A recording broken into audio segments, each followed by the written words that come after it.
Chapter 136. Yi Jyoga, I'll say it again.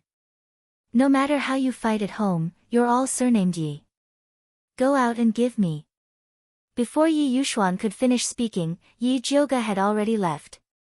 He was so angry that he threw the teacup on the table to the ground. This rebellious girl really angered him to death. Yi Yuxuan took a few heavy breaths before he went to the ink garden. When Su Yufeng saw Yi Yuxuan, she immediately asked, "Master, what did Jyoga say?" "What else can I say?" "Of course I don't want to," Yi Yuxuan said snappily. He knew that with Yi Jyoga's bad temper, he wouldn't agree. However, Su Yufeng did not believe him and insisted that he give it a try. "Jyoga, that child, why doesn't she know that lips and teeth depend on each other? Which family doesn't have conflicts with each other? But when you go out, others will think that you are a family. If a family doesn't help each other, how can others look up to you?" Su Yufeng said resentfully. Ever since Gong Shifan stood up for Yi Jyoga, she had always wanted to rope in the Gong family. But by the time she inquired about Gong Shifan's address, he had already left. She heard that the Gong family would be sending people over for the alchemy competition, so she wanted Yi Jyoga to bring her daughter to visit the Gong family. With his daughter's character, appearance, and aptitude, she would definitely impress the Gong family. "Alright, what's the use of saying this now? You should keep Shan Shan away from that rebellious girl, so as not to be harmed by her." Yi Yuxuan thought of Yi Jyoga's gaze just now and felt a bit stifled in his heart. "Yes." Su Yufeng nodded her head perfunctorily. Since Yi Jyoga's path wasn't going to work, she could only start with Yi Rui. It seemed that he would have to let Shanshan visit Yaoguang Garden some other day and properly rope in Yi Rui, that little maid. At this time, Yi Jyoga was talking to Yi Rui about the pill refining competition. "This time, when we go to the alchemy competition together, Yi Shanshan will definitely try to rope you in. This mother and daughter pair are extremely thick-skinned, you have to be careful." To be honest, Yi Jyoga admired Su Yufeng and her daughter. There were such strange people in this world. "I stabbed you a few times but you didn't die, yet you still have the cheek to say that I spared your life on purpose. You should be grateful that you didn't die." "I don't want to talk to her." Yi Rui pulled a long face and her eyes were filled with hatred. "Rui, she is your second sister after all. If you don't give her face in front of outsiders, I'm afraid that others will say that you are wrong." Fifth Yin Yang knew that gossip was a fearful thing. "I don't care what others say." Yi Rui's face was taut with anger. She would rather be criticized to death than be close to Yi Shanshan. "Don't be afraid, I'm here." No matter who he was in front of, Yi Jyoga didn't plan to give Yi Shanshan face. N. Yi Rui nodded her head vigorously. She knew that big sister would definitely stand on her side. Yi Jyoga then tested Yi Rui's homework. Seeing that her knowledge of alchemy was very solid, he felt relieved and returned to Purple Forest Park. "Eldest miss, what did master say to you?" Mother Qing brought a cup of hot tea over. She was most worried that master would get angry at eldest miss again. "Nothing much, just a bunch of nonsense." After Yi Jyoga sat down, he slowly drank a mouthful of tea and asked, "I heard that you brought Hua Dai and Yu Dai to open their bones. Did it go smoothly?" "It went very smoothly. Hua Dai and Yu Dai both have grade 7 spirit bones. The bone opening medicine that eldest miss gave us is indeed powerful," Mother Qing said excitedly. One must know that bone roots were also divided into high, middle, and low grades. Grade 9 to grade 7 was high grade, grade 6 to grade 4 was intermediate grade, and grade 3 to grade 1 was low grade. With Hua Dai and Yu Dai's aptitude, if they were to use normal bone opening medicine, they would at most be intermediate grade. Not bad, a grade 7 spirit bone's cultivation speed is very fast. If they encounter some great opportunity, they might even be able to improve further. When Yi Jyoga touched the bones, he already knew the result. Eldest miss can just bring them to participate in the alchemy competition. Although the two servant girls' bone roots were not bad, they were not spirit practitioners after all, so they couldn't reach the style that she wanted. Sigh, if the old master was still here, he would definitely be able to find servant girls with spirit roots to serve eldest Mississippi. Hua Dai and Yu Dai are already very good. Yi Jioga didn't think that having spiritualists as maids would make them superior. After she put down the teacup, she walked towards the alchemy room, preparing to refine some higher-grade tranquil heart pills, lest she fell into Su Juanqing's trap again.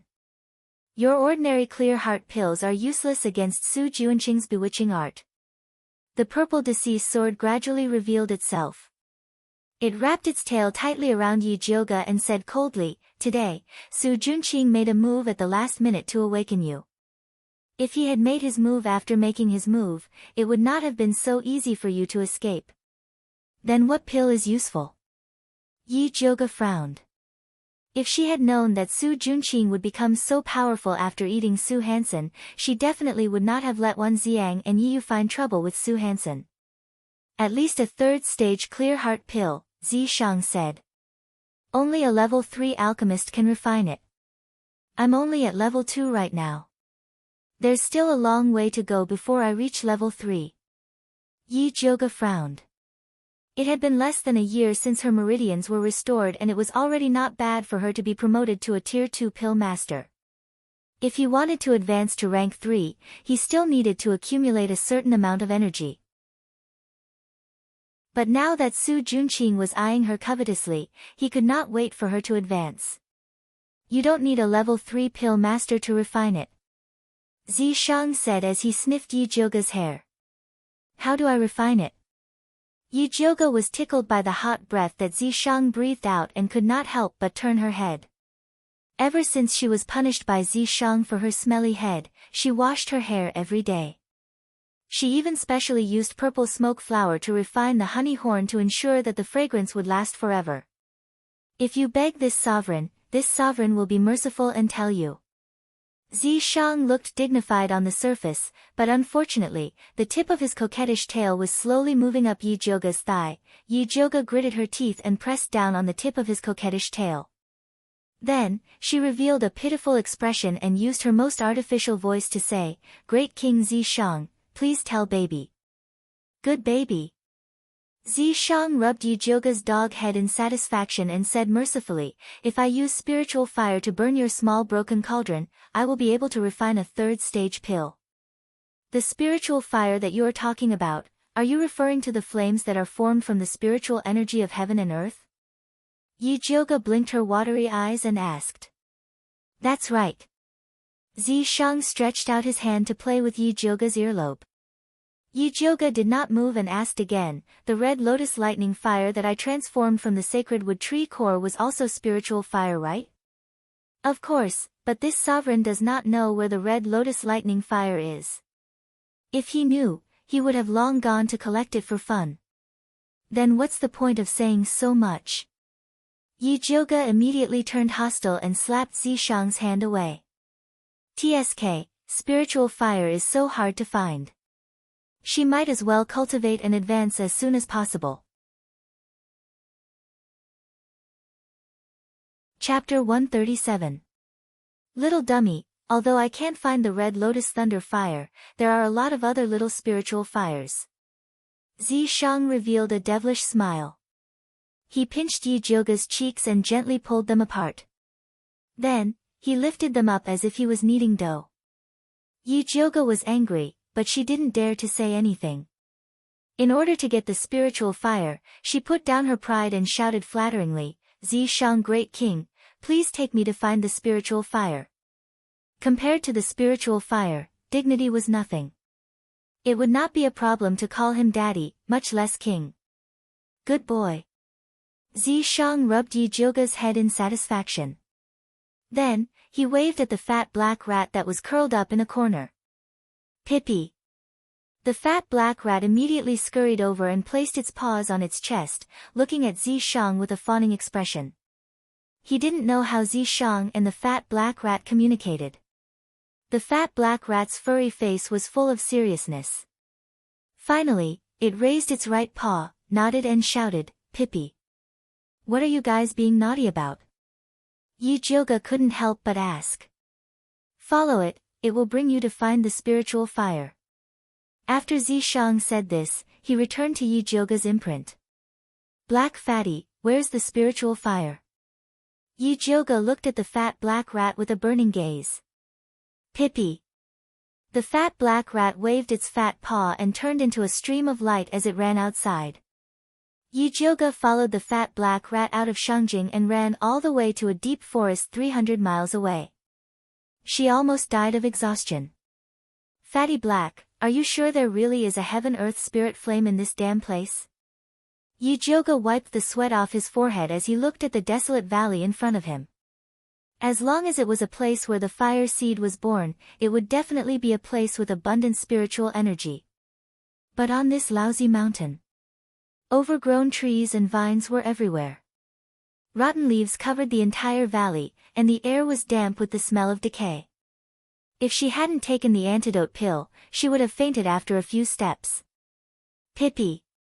The fat black rat nodded. Its small black eyes looked around, and its big ears swayed. Then, it scurried towards the west. Yi Jioga's eyes lit up and he immediately followed. The fat black rat's body was like lightning as it dashed towards the depths of the valley. Yi Jioga followed behind it, stepping on the muddy ground and rushing to the bottom of the cliff.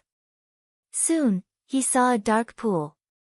It covered an area of about 1 mu, which was smaller than the pond in the demonic beast forest, but it was still bottomless. Yi Jioga felt his scalp go numb when he saw the black color in the depths of the pool. The fat black rat jumped into the pool gracefully. Then, it stuck out its fat belly and flopped comfortably in the water. Don't tell me you came here to take a bath. Yi Jioga threw a weed stuck to his hair at the fat black rat. Pai Pai Chan. The fat black rat retorted in dissatisfaction. Then, it stuck out its fat butt and dived into the pool. Hey, wait, give me a blue stone first. Yi Jioga patted the surface of the water to call the fat black rat. Although she knew how to hold her breath, if the water was as deep as the last time, she would suffocate to death without the blue stone. Unfortunately, the fat black rat did not respond. It was as if it had already run far away. Yi Jioga frowned as he looked at the dark pool. He silently pondered whether he should go down to investigate the situation or wait here for the fat black rat to return. What are you waiting for? Hurry up and catch up. Zishang's voice fell. Yi Jioga's butt hurt. Her body involuntarily fell into the pool and she almost choked to death. She awkwardly floated to the surface. Wiping the water droplets off her face, she scolded the mark on her hand. Are you crazy? He actually dared to kick her into the water. I did it for your own good. Zishang's voice was lazy, without a hint of remorse. Thank you, but I don't need it. You can keep it for yourself. Yi Jioga spat at the mark and swam towards the shore. Treasures don't wait for people. If you don't follow me, forget about the spiritual fire, even that fat black rat will run away. Zishang said coldly. If it runs, then it runs. Who cares? Although Yi Jioga said that, she was still reluctant to let go of the fat black rat that she could refine into Dan poison.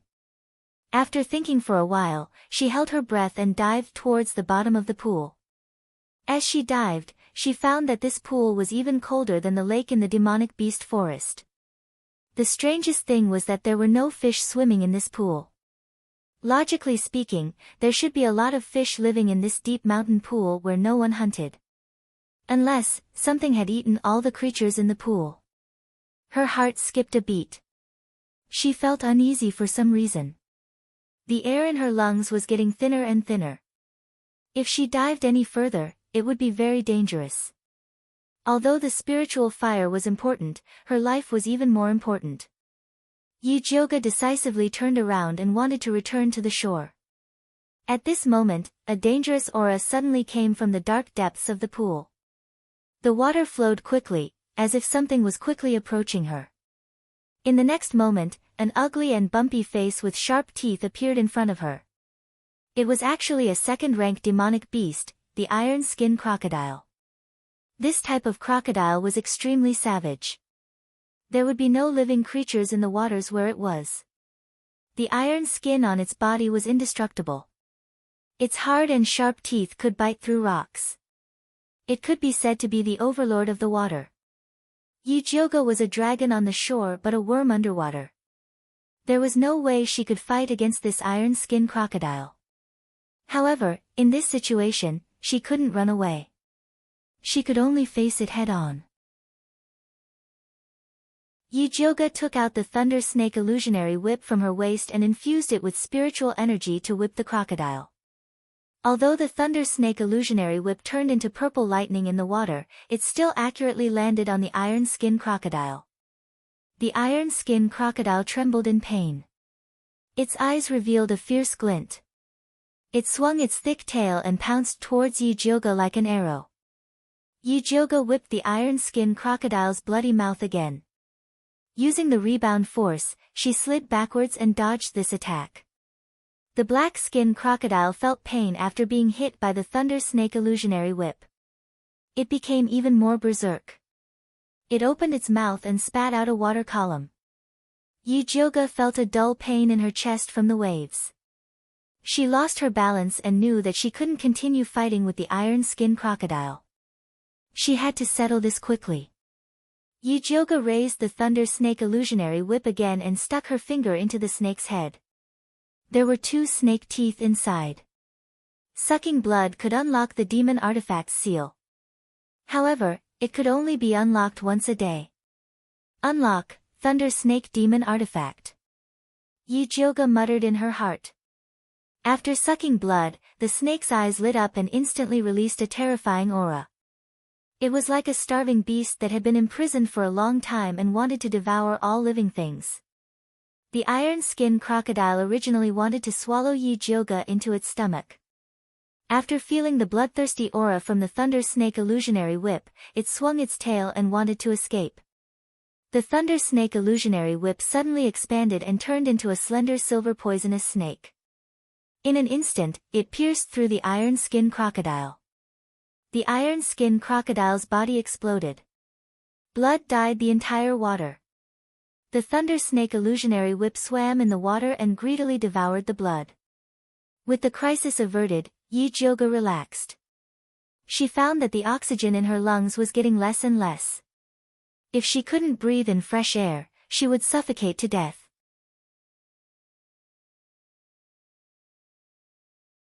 Chapter 138. Little dummy, can't you tell me if you want to transfer chi to me?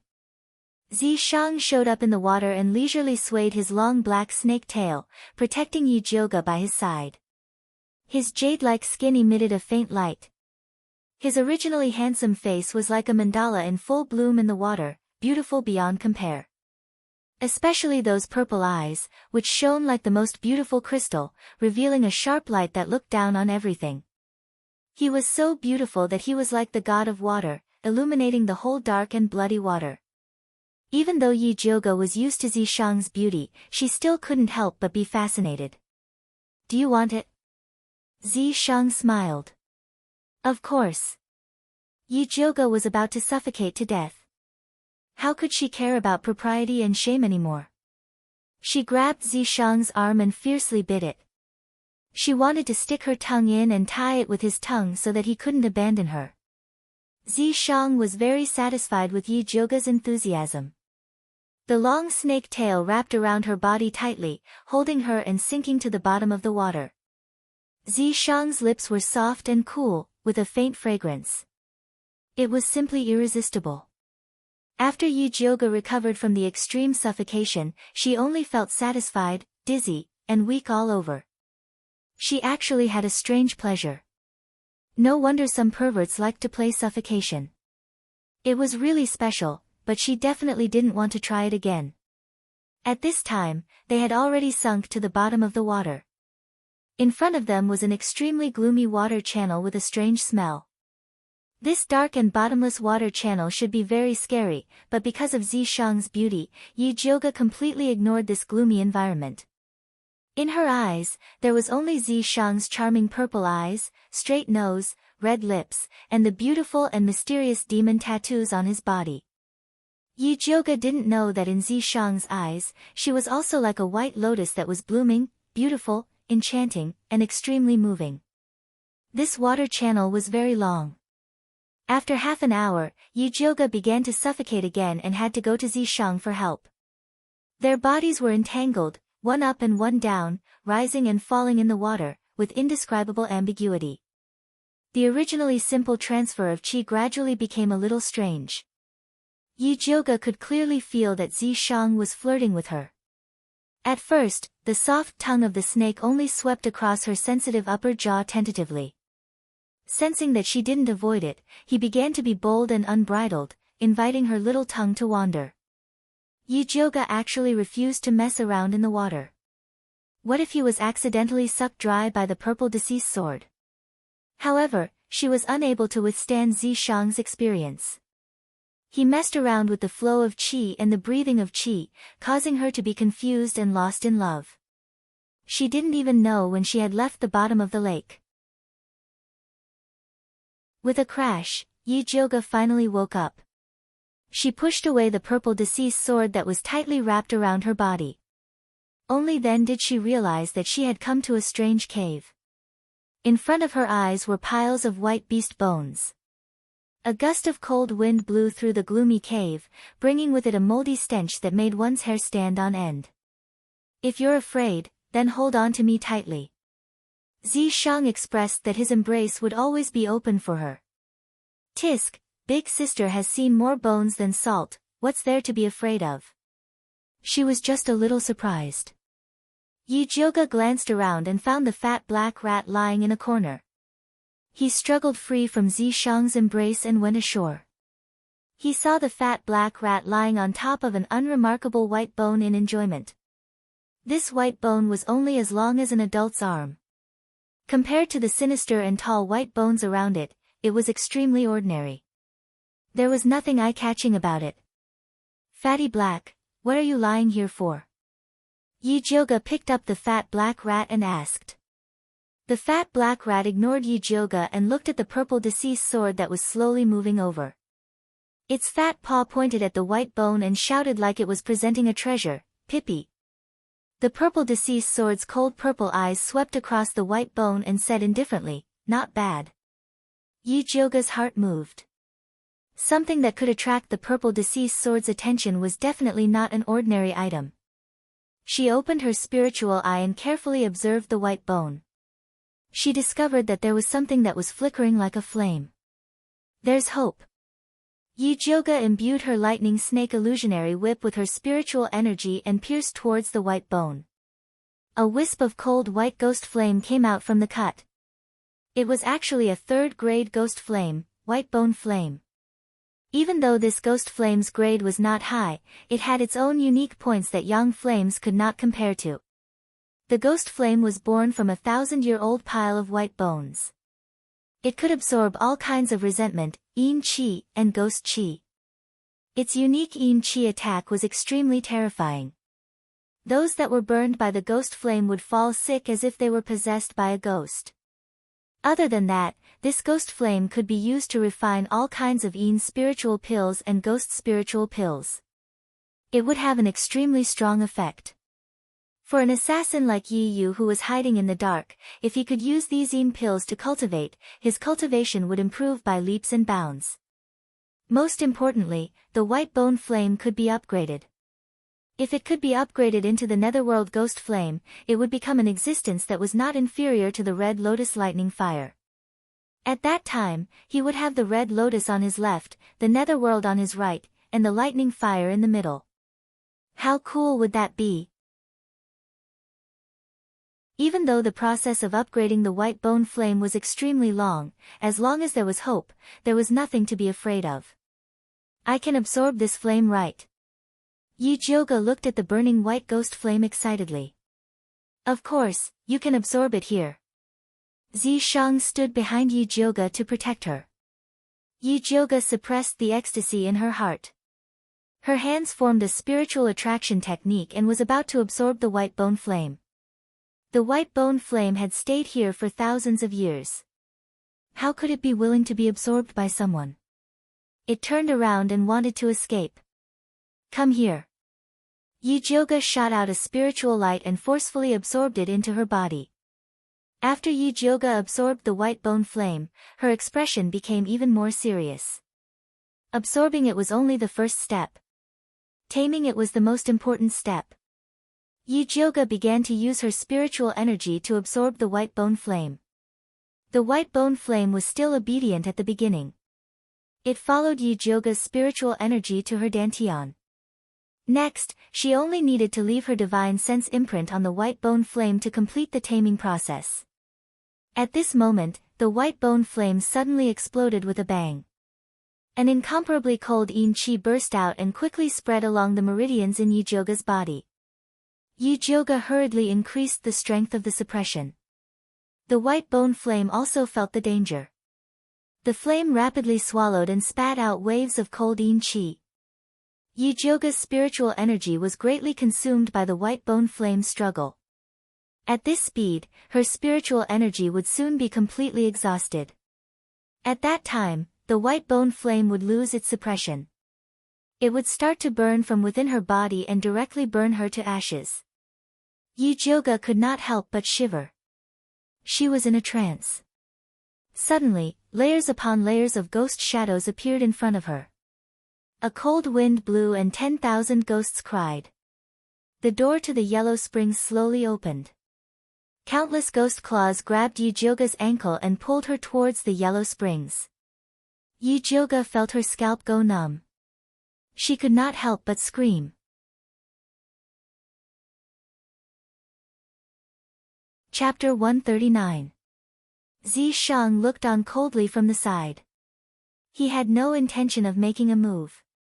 If he couldn't even subdue this small white bone flame, then there was no way he could subdue the red lotus lightning fire. When Yijioga sensed Zishang's disdain, he immediately sobered up and the evil fire in his heart flared up. It was fine if Zishang bullied her. You little wildfire dare to behave atrociously in front of me? Do you really think I'm a sick cat? Yijioga mobilized all of his spiritual energy. Inside his body, a silvery white mini lightning snake phantom whip was formed. The little thunder snake illusionary whip opened its mouth wide and was filled with killing intent. It was ferocious and greedy, like a vicious beast released from the abyss. It wanted to devour everything and be quiet. If you don't listen to me, I'll eat you. Yijioga's ruthless killing intent was transmitted to the white bone flame through the thunder snake illusionary whip without any obstruction. She already had a disobedient demonic weapon, the Thunder Snake Mirage Whip, so she didn't want to get another disobedient spiritual fire. After the white bone flame felt Yijioga's killing intent, it immediately shrunk into the shape of a small skeleton, hugging its knees and shivering in its dantian. Like a child being threatened by a bully. Yijioga knew that this was a sign of the white bone flame submitting to her, so she took the opportunity to place a divine sense imprint on the white bone flame. After successfully subduing the white bone fire, the extremely cold yin power just now turned into pure spiritual power, directly allowing her to advance from a rudimentary spiritualist to an intermediate spiritualist. It was indeed a treasure. Yijioga was delighted and stretched out her index finger. A wisp of eerie white flame rose, illuminating her face with a very strange sense of beauty. It was like a white lotus flower blooming in a pool of blood filled with white bones. The extreme black revealed the extreme white. This kind of beauty was even more holy and beautiful than that of a fairy from the ninth heaven. It could simply shake one's soul. Yijioga didn't know that he was walking further and further down the path of the white lotus. After she kept the white bone flame, she carefully inspected the white bone cave. Apart from a pile of iron skin crocodile bones, there was nothing else. It seemed that this cave was the burial chamber of the iron-skinned crocodile. Every iron-skinned crocodile who was ready to die would come here to rest in peace. If that was the case, there would soon be new iron-skinned crocodiles guarding the tomb. Thinking of this, Yijioga couldn't wait to leave. At this time, the Thunder Snake illusionary whip suddenly broke free from Yijioga's grasp. It transformed into a giant python, opened its mouth, and swallowed all the bones in the tomb. What's going on? Yi Jioge turned to ask Zishang. You eat meat, but can't it drink soup? Zishang wrapped itself around Yi Jioge and rested its chin on her head as if it had no bones. You mean it's repairing itself?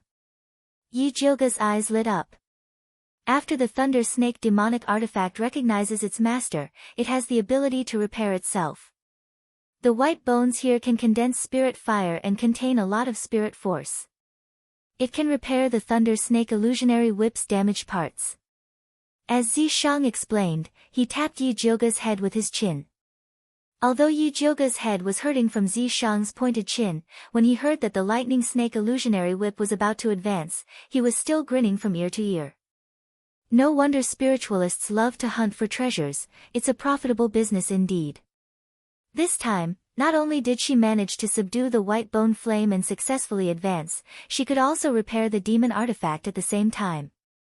What a great deal! After the lightning snake illusionary whip devoured all of the white bones, it returned to Yi Jioge's hand. The color of the snake scales on its body became more and more exquisite. It faintly looked like a fourth segment was growing, and it looked even more spiritual. Yi Jioge rubbed it twice in satisfaction and wrapped the lightning snake illusionary whip back around his waist. At this time, the fat black rat shouted in dissatisfaction, "Pai Pai. You guys eat meat and drink soup, what about me? Say it, what do you want?" Yi Jioge was in a good mood. She knew that it was the fat black rat's credit that they were able to find the white bone flame this time. Naturally, she had to reward it. "Pai Pai." The fat black rat revealed its sharp white teeth at Yi Jioge's finger. Then, it bit its little paw and made a sucking expression. "You want to suck my blood?" Yi Jioge instantly understood. She didn't expect her blood to be so awesome that even the fat black rat coveted it. "Pai Pai Chan." The fat black rat nodded and blinked its big eyes, revealing a flattering expression. Before Yi Jioge could reply, a fierce and terrifying aura burst forth. "Daring to touch this sovereign's person, you have guts." Zishang raised his hand, and an invisible force grabbed the fat black rat and lifted it into the air. "Pai, Pai." The fat black rat was so scared that it stuffed its two fat paws into its mouth. With its big eyes filled with tears, it looked at Yi Jioge pitifully. "That's enough. What's so heroic about scaring a fat mouse? Besides, it wants my blood, not yours." Yi Jioge patted Zishang's arm. She still needed this fat black rat to help her purify the pill poison. "What if I scare it away?" Zishang narrowed his eyes and looked at Yi Jioge. He did not put down the fat black rat.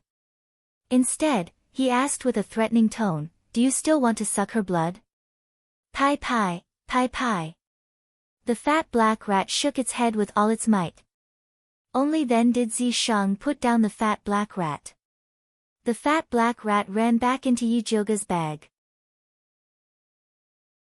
Yi Jioge lightly patted the fat black rat's position and said to herself, "It's okay, when Zishang falls asleep, Big Sister will secretly feed you. I'm warning you, you better not have this idea." Zishang narrowed his purple eyes and said coldly, "This spirit rat's origin is unknown. Before we find out its background, you better not get too close to it. It's just a fat black rat. What's there to worry about?" Yi Jioge felt that Zishang was making a big fuss over a minor issue. This fat black rat was so weak. It did not have any attack power. What kind of storm could it cause? Don't forget the agreement between us. Every drop of blood on your body belongs to me. If you dare to act rashly, don't blame me for being impolite." Seeing that Yi Jioge still had a disapproving expression, Zishang's eyes flashed with a dangerous light. He hugged her and pressed her down on his lower abdomen. The taste of punishment was self-evident. Yi Jioge could clearly feel two bulging bulges pushing against her from behind. At this time, she remembered a legend. The snake seemed to have two big sticks. Yi Jioge's scalp instantly went numb.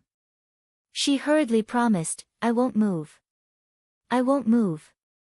"You really won't move?" Zishang exhaled, but his voice was filled with regret. I really won't move. So quickly take back your 2 evil sticks. Zishang's red lips hooked up. He slowly let go of Yijioga. Actually, he did not want to do anything to Yijioga in this damned place. He was only teasing her. But Yijioga, this idiot, was too stubborn. He could only use this kind of method to threaten her. Yijioga secretly heaved a sigh of relief. She did not want to stay in this damned place for another second. She also did not want to go back with Zishang.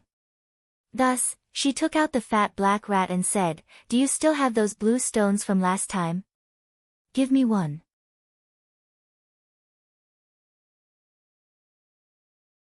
Chapter 140. The fat black rat looked at Zishang. Seeing that he didn't object, it took out a blue stone from its small animal skin bag and threw it to Yijioga. Yijioga ate the blue stone and said to Zishang, "Let's go." Zishang didn't say anything and went into the water with Yijioga. Yijioga was eager to go back and return to the shore at a faster speed than when he came. After Zishang followed Yijioga to the shore, he gently patted her head and said, "Get the spirit fire and go back to concoct pills." Yijioga didn't dare to provoke the stick snake and obediently nodded. Zishang then returned to the imprint with satisfaction. Yijioga heaved a sigh of relief and rejoiced in her heart. Luckily, Zishang's demon power hadn't recovered yet and the time he could spend every day was limited. If he could appear and follow her for 24 hours, it would become her nightmare. Zishang was preparing to cultivate in Yijioga's imprint and couldn't help but smile when he read Yijioga's thoughts.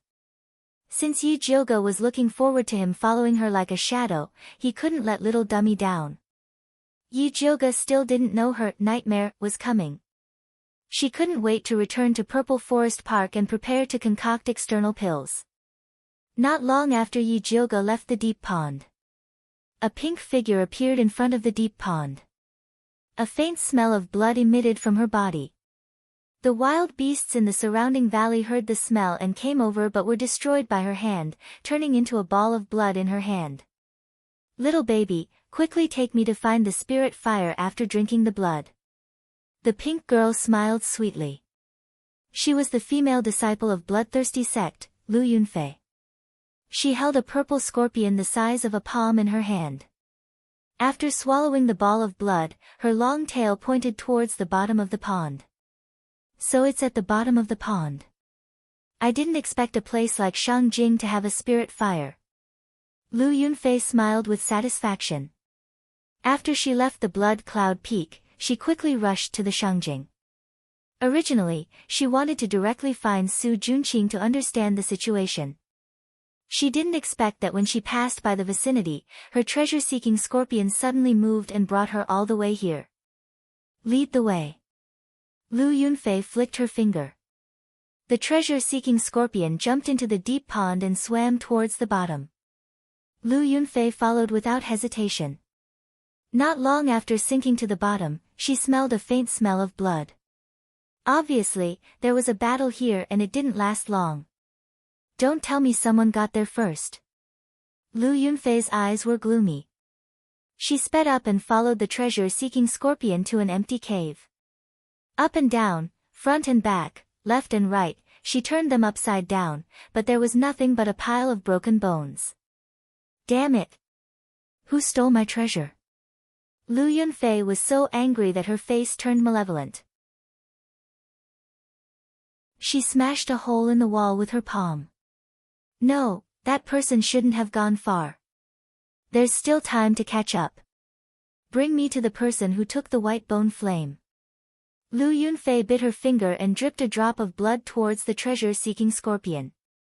Her blood essence was 10,000 times stronger than that of a beast. A red light flashed on the body of the treasure-seeking scorpion. Its tail moved left and right before finally stopping in the east, which was the direction that Yijioga had left. Lu Yunfei jumped back into the deep pool and was about to chase after them when she was stopped by an iron-skinned crocodile that smelled blood. She didn't have time to waste on the iron-skinned crocodile. She raised her hand and threw a ball of blood in the opposite direction. The aroma of the spiritual blood enticed the iron-skinned crocodile to immediately pounce on it. Lu Yunfei quickly returned to the shore. The treasure-seeking scorpion could no longer find traces of Yi Jiuge. Although the treasure-seeking scorpion was a spiritual beast, it could only sense the white bone flame within a radius of 10 miles. Damn it, damn it, damn it! Lu Yunfei, who was furious, jumped into the deep pool and tied the iron-skinned crocodile up. She skinned it alive, pulled out its tendons, and trampled it into meat paste. Only then did she relieve the anger in her chest. You caused me to be covered in blood. Lu Yunfei sent the iron-skinned crocodile flying with a kick. She took out a new set of clothes from her cosmos sack and changed into it. Only then did she continue to walk towards Shangjing. Yi Jiuge didn't know that an innocent iron-skinned crocodile had been killed because of her. She was preparing to use the white bone flame that she obtained to concoct a third-ranked clear heart pill. Berberine, ice mint, clear mind grass. Yi Jiuge threw the ingredients into the small bronze cauldron one by one and summoned the white bone flame to start concocting the pill. Using spiritual fire to concoct pills was indeed different. The small cauldron, which was usually like an old cow pulling a cart, began to revolve at a much faster speed. The impurities of the medicinal herbs were quickly analyzed and turned into a green solution that emitted a faint fragrance. When Yi Jiuge was almost done concocting, she called the fat black rat over to help her clear the pill poison. Pippi.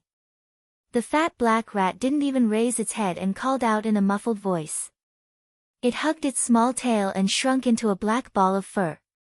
It had an expression that said, "Don't bother me if I'm in a bad mood." Yi Jiuge could understand its gloomy mood. It had painstakingly brought people to search for treasures. Everyone was eating the meat and drinking the soup. It only wanted to drink some blood and was threatened by Zishang. It was no wonder that it was in a bad mood. However, no matter how much Yi Jiuge understood the fat black rat's mood, she didn't dare to give her blood to drink. Zishang's 2 big sticks were still a threat to her. Fortunately, the clear heart pill that was concocted using the white bone flame was not bad. Even without the fat black rat's help to clear the pill poison, it was still a second-ranked high-grade spirit pill. After Yi Jiuge stored the light green pill in a jade bottle, she left the alchemy room and returned to her room to rest. At this moment, she suddenly felt a faint fluctuation coming from the shadow beside the door. She stopped and said, "Yi Yu, why are you here? How did eldest miss find me?" Yi Yu revealed his figure, his handsome face full of surprise. Ever since he transformed into a shadow assassin, as long as he didn't reveal any flaws, no one would be able to find him. "What do you think?" Yi Jiuge revealed an advanced smile. Yi Yu took a closer look and realized that Yi Jiuge had advanced to an intermediate spiritualist.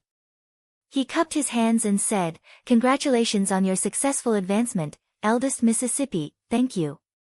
Yi Jiuge's rose-like lips curled up slightly and she smiled reservedly. Yi Yu felt a little dizzy from Yi Jiuge's smile. He didn't know if it was because of the moonlight, but Yi Jiuge looked especially beautiful tonight. She was like a fairy in the moonlight, so perfect that she didn't look like a real person. "It's so late, why are you looking for me?" Yi Jiuge asked. "There's something I want to report to you." Yi Yu immediately restrained his intoxicated state and said seriously. "Then come in." Yi Jiuge turned around and returned to the alchemy room. She called out to Yi Yu, "Sit anywhere you want." Yi Yu glanced at the messy alchemy room and felt that there wasn't even a place to stand, let alone sit. Yi Jiuge rudely pushed the things on the stool to a corner and tried to make a clean space. "I'll just stand." Yi Yu quickly stopped Yi Jiuge's violent demolition. "All right." Yi Jiuge gave up on tidying up and turned around to ask, "Tell me, what's the matter?" This afternoon, a girl wearing a pink dress went to look for Su Junqing. Yi Yu said with a serious expression.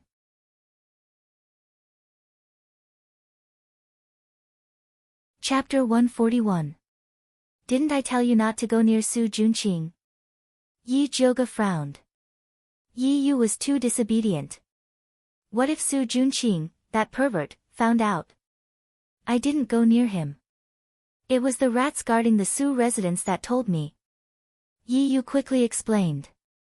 Recently, in order to help Yi Jioga spread the message, he reorganized the dark forces in Shangjing. He didn't expect that those rats would regard him as their boss and take the initiative to help him spy on the Su residence. This news was sent back by those rats. So that's how it is. Yi Jioga relaxed his expression and asked with some doubt, what woman went to find Su Junqing? Su Junqing had always been surrounded by thousands of flowers. He had never heard of a woman who dared to go to his door to find him. I heard that it was a very beautiful girl with a sweet smile. She was about 18 years old and her accent was like that of a foreigner. At that time, Su Junqing personally came out to greet her and seemed to be very respectful to her.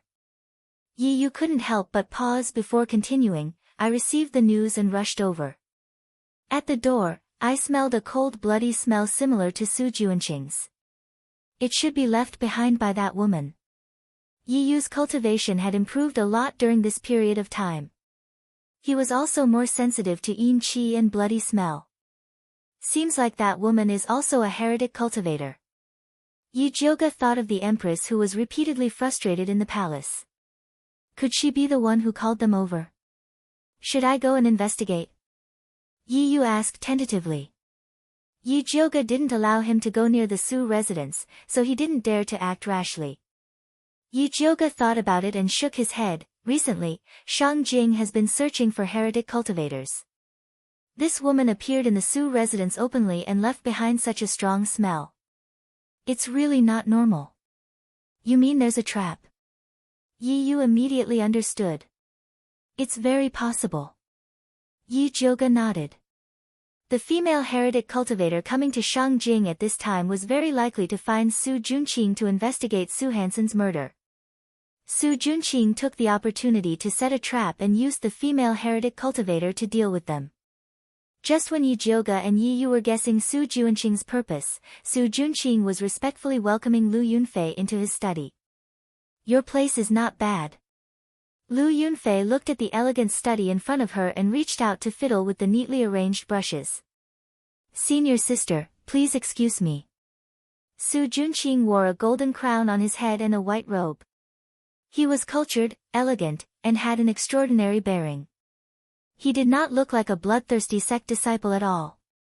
Lu Yunfei played with the ends of her black hair as her watery gaze fell on Su Junqing. Her small pink tongue couldn't help but lightly lick her lips. Su Junqing felt like a frog being stared at by a poisonous snake, and a layer of cold sweat immediately appeared on his back. Although he rarely returned to the bloodthirsty sect, he had heard a little about this senior sister who liked to collect the skin of beautiful women. He knew that in addition to being bloodthirsty, she had also cultivated some evil arts of harvesting yang to nourish yin. A few of the good-looking men in bloodthirsty sect had mysteriously died. The rest of the male disciples had their faces covered in dirt, keeping a respectful distance from her. Even bloodthirsty ancestor, who loved beauties, did not dare to have any ideas about Lu Yunfei. Junior brother, why are you sweating so much? Lu Yunfei moved closer to Su Junqing and placed her soft little hand on his shoulder. Her voice was as sweet as honey. It's probably because the weather is hot. Senior sister, you must be tired after a long journey. Why don't you have a drink to relieve yourself first? Su Junqing turned around without batting an eyelid and took out a long glass cup from a secret compartment in the study. It was filled with dark red blood and emitted a strong smell of blood. Under the dim yellow candlelight, it shone with a strange light. The spirit blood of an earth spirit root virgin. Not bad. Lu Yunfei reclined on the chair and continued to stare at Su Junqing. She was obviously more interested in him. Senior sister, you really know what's good. Su Junqing personally poured a cup for Lu Yunfei and said with a smile, Junior brother doesn't have anything good here. Please do me the honor, senior sister. Junior brother is too polite. Lu Yunfei took a sip and said with a faint smile, you can't even get such good things from the patriarch. Senior sister, you must be joking.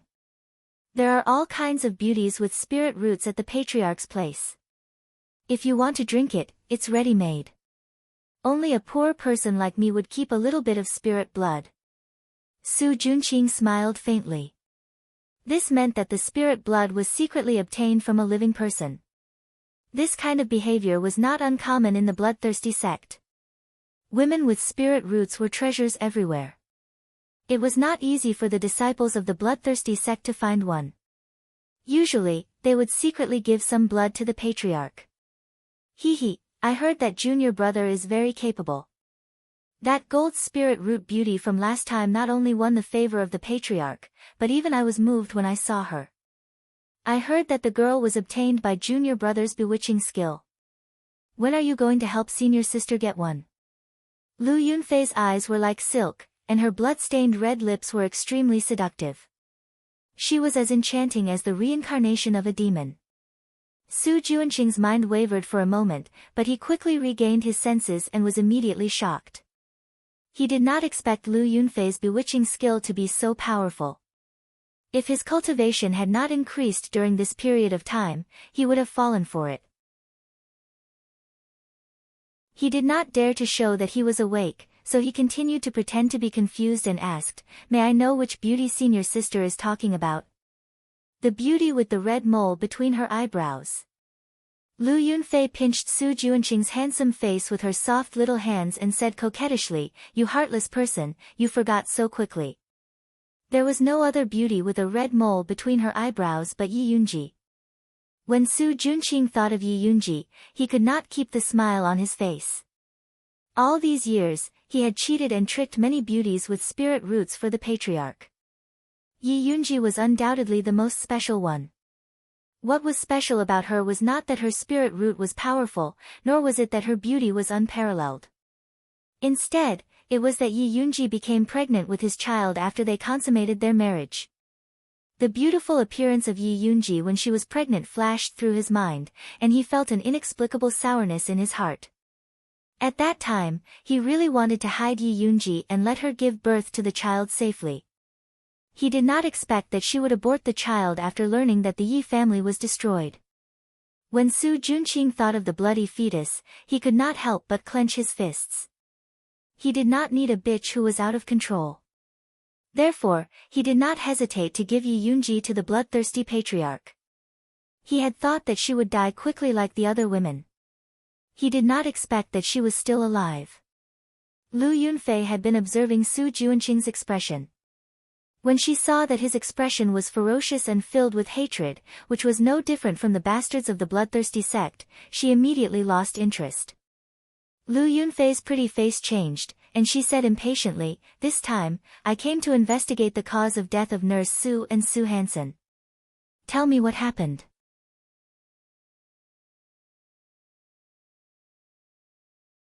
Chapter 142. Su Junqing did not understand why Lu Yunfei suddenly became hostile, but her cold face was much better than seducing him earlier, so he straightened his face and said, "Wet Nurse Su and Su Hansen were killed by Yi Jioga, Wan Xiang, by Songling, and the others. Tell me, who are they?" Lu Yunfei drank the spiritual blood with an indifferent look on her face. Su Junqing then explained the origins of Yi Jioga and the other two. Yi Jioga is Grandmaster Yun's granddaughter, Wan Xiang is a rising star in the Ministry of Justice, and Bai Songling is Prince Dongling's confidant. Are you afraid that others won't know about the existence of us evil cultivators? Lu Yunfei's eyes instantly turned dangerous. Although she was arrogant, she was not brainless. Evil cultivators' cultivation methods were cruel and had always been a thorn in the side of the righteous spiritualists. Otherwise, the bloodthirsty sect would not have hidden in the remote mountains. Now that Emperor Xian Wu was searching for evil cultivators everywhere, if she made such a big case, wouldn't she be giving it to the righteous spiritualists? "Senior sister, please calm down. Listen to me for a moment." Su Junqing carefully explained his plan to her. After listening, Lu Yunfei could not help but look at Su Junqing and smiled. "I really underestimated junior brother. Junior brother is really talented to think of such an idea. Senior sister, you flatter me. I'm also doing this for the good of the bloodthirsty sect. As long as we get rid of all these people, I can guarantee that Emperor Xian Wu will not dare to mention evil cultivators again. Su Junqing said confidently. He had spent a lot of effort to think of this idea. It would definitely be able to get rid of those thorns. Okay, then we'll do as you say. Lu Yunfei nodded indifferently. Thank you for your support, senior sister. Su Junqing cupped his hands and said, Senior sister coming here today has probably attracted the attention of many people. There might be spies coming to investigate. Senior sister, please help me. What, a few spies are enough to stump you? Lu Yunfei played with the glass cup and drank another mouthful of spirit blood. Senior sister, please don't laugh at me. I'm not afraid of other spies, but there is one that is very difficult to deal with. Su Junqing sighed and said, that spy is called Yi Yu and has already cultivated into a shadow assassin. He comes and goes without a trace and is truly difficult to deal with. Interesting, I like this kind of excitement. Lu Yunfei licked the blood on the corner of her mouth, like a cat that smelled blood. With senior sister's help, that scout will definitely die. Su Junqing had a smile on his face, but his eyes were sizing up Lu Yunfei without a trace. He noticed that the red pupils in her eyes were gradually forming, which meant that she had cultivated the bloodthirst art to the 3rd level. If he could absorb her, his cultivation would definitely jump to the spirit master level. At that time, the power of the bewitching art would be even greater. Su Junqing's heart was burning, but he quickly put it away. If he was discovered by Lu Yunfei, he would probably be the first one to be devoured. This kind of woman was too dangerous. It was better to send her away as soon as possible. Su Junqing and Lu Yunfei appeared to be in harmony, but were actually at odds. Yi Jiuge and Yi Yu also had different opinions. Big Missy, the trap is just your guess. There must be an unusual purpose for a demonic practitioner to enter the capital under such circumstances. I still feel that we need to go and investigate. Yi Yu had an inexplicable intuition that the female demonic practitioner definitely knew about his sister, so he had to go. Seeing Yi Yu's determined face, Yi Jiuge knew that he could not stop him, so he said, all right, for safety's sake, let's prepare first and go check tomorrow night. I'm afraid it will be late tomorrow. Yi Yu wanted to go now. If I say tomorrow night, then tomorrow night. If you don't listen to me, don't come and ask me for anything in the future. Yi Jiuge's face darkened. At this time, Zi Shang's lazy voice sounded in Yi Jiuge's ears. If you had listened to me and imprinted a slave contract on him, he definitely would not have dared to act recklessly. I have no interest in being a slave leader. Yi Jiuge did not want to conquer the continent, so why would he need a slave? Everyone took what they needed and parted on good terms. Zi Shang was very dissatisfied with Yi Jiuge's lack of fighting spirit, but he did not say anything more. Seeing Yi Jiuge's expression constantly changing, Yi Yu thought that she was really angry, so he hurriedly said, I'll listen to you. It's getting late, you go back first, and come find me tomorrow night. Yi Jiuge pinched the bridge of her nose. In order to recover the white bone flame, she had been running around for a whole day and was exhausted. Sorry to disturb you, then you should rest well. Seeing the tired look on Yi Jiuge's face, Yi Yu suddenly felt a little guilty. Yi Jiuge half squinted her eyes, waved her hand, and like a wandering spirit, she returned to the house and fell asleep. The next day, she went out for a stroll, inquired about some news, and made some arrangements before returning to Purple Forest Park. After she changed into her night clothes, she saw that it was still early, so she went to the alchemy room to continue refining the 3rd stage clear heart pill. Night quietly fell, there were no stars and no moon, and the cold wind blew the leaves, making rustling sounds. Yi Jiuge refined another 2 bottles of 3rd stage clear heart pill, and when she walked out of the room, it was exactly midnight. Yi Yu was already waiting in the courtyard, and said, Eldest miss, the spy I placed in the Su residence reported that after that woman entered the Su residence, she was arranged by Su Junqing to stay in his study, and no one was allowed to enter or leave. Looks like Su Junqing is really afraid that we won't go find her. Yi Jiuge smiled. Arranging a woman of unknown origin to stay in such a strange place like the study, as long as one was interested in the Su residence, they would not be able to resist investigating. Eldest miss, why don't I go to the Su residence myself? Yi Yu was not afraid of traps, but he was afraid of dragging Yi Jioga down. Don't be silly, take this, before entering the Su residence, it can resist Su Juanqing's bewitching spell. Yi Jioga threw the newly refined clear heart pill to Yi Yu. Many thanks. Yi Yu took the pill, and once again rejoiced that he followed a pill master, so he did not have to worry about pills. Yi Jioga put on her mask, and quietly went to the Su residence with Yi Yu. Compared to the previous time when it was brightly lit, the current Su residence was much dimmer. Su Juanqing's study is next to the main courtyard. Yi Yu stood in the shadows, and pointed to the brightly lit small courtyard in the middle. Yi Jioga glanced at the main courtyard, and then looked at Old Master Su's small building, and asked, how is Old Master Su now? How else can he be? His descendants are filial, greet him in the morning and evening, and he is surrounded by servants. What a blessing! Yi Yu sneered. He hated everyone in the Su family, including Old Master Su. Knowing that he is not doing well, then I am relieved. Yi Jioga smiled. Until now, the spirit doctors in Shangjing had not discovered that Old Master Su's coma was caused by a demonic technique, so there was no cure. Yi Yu deeply agreed with Yi Jioga's words, and softly asked, eldest miss, do we go now? No rush, wait a little longer. Yi Jioga shook her head, now was not the time to go in.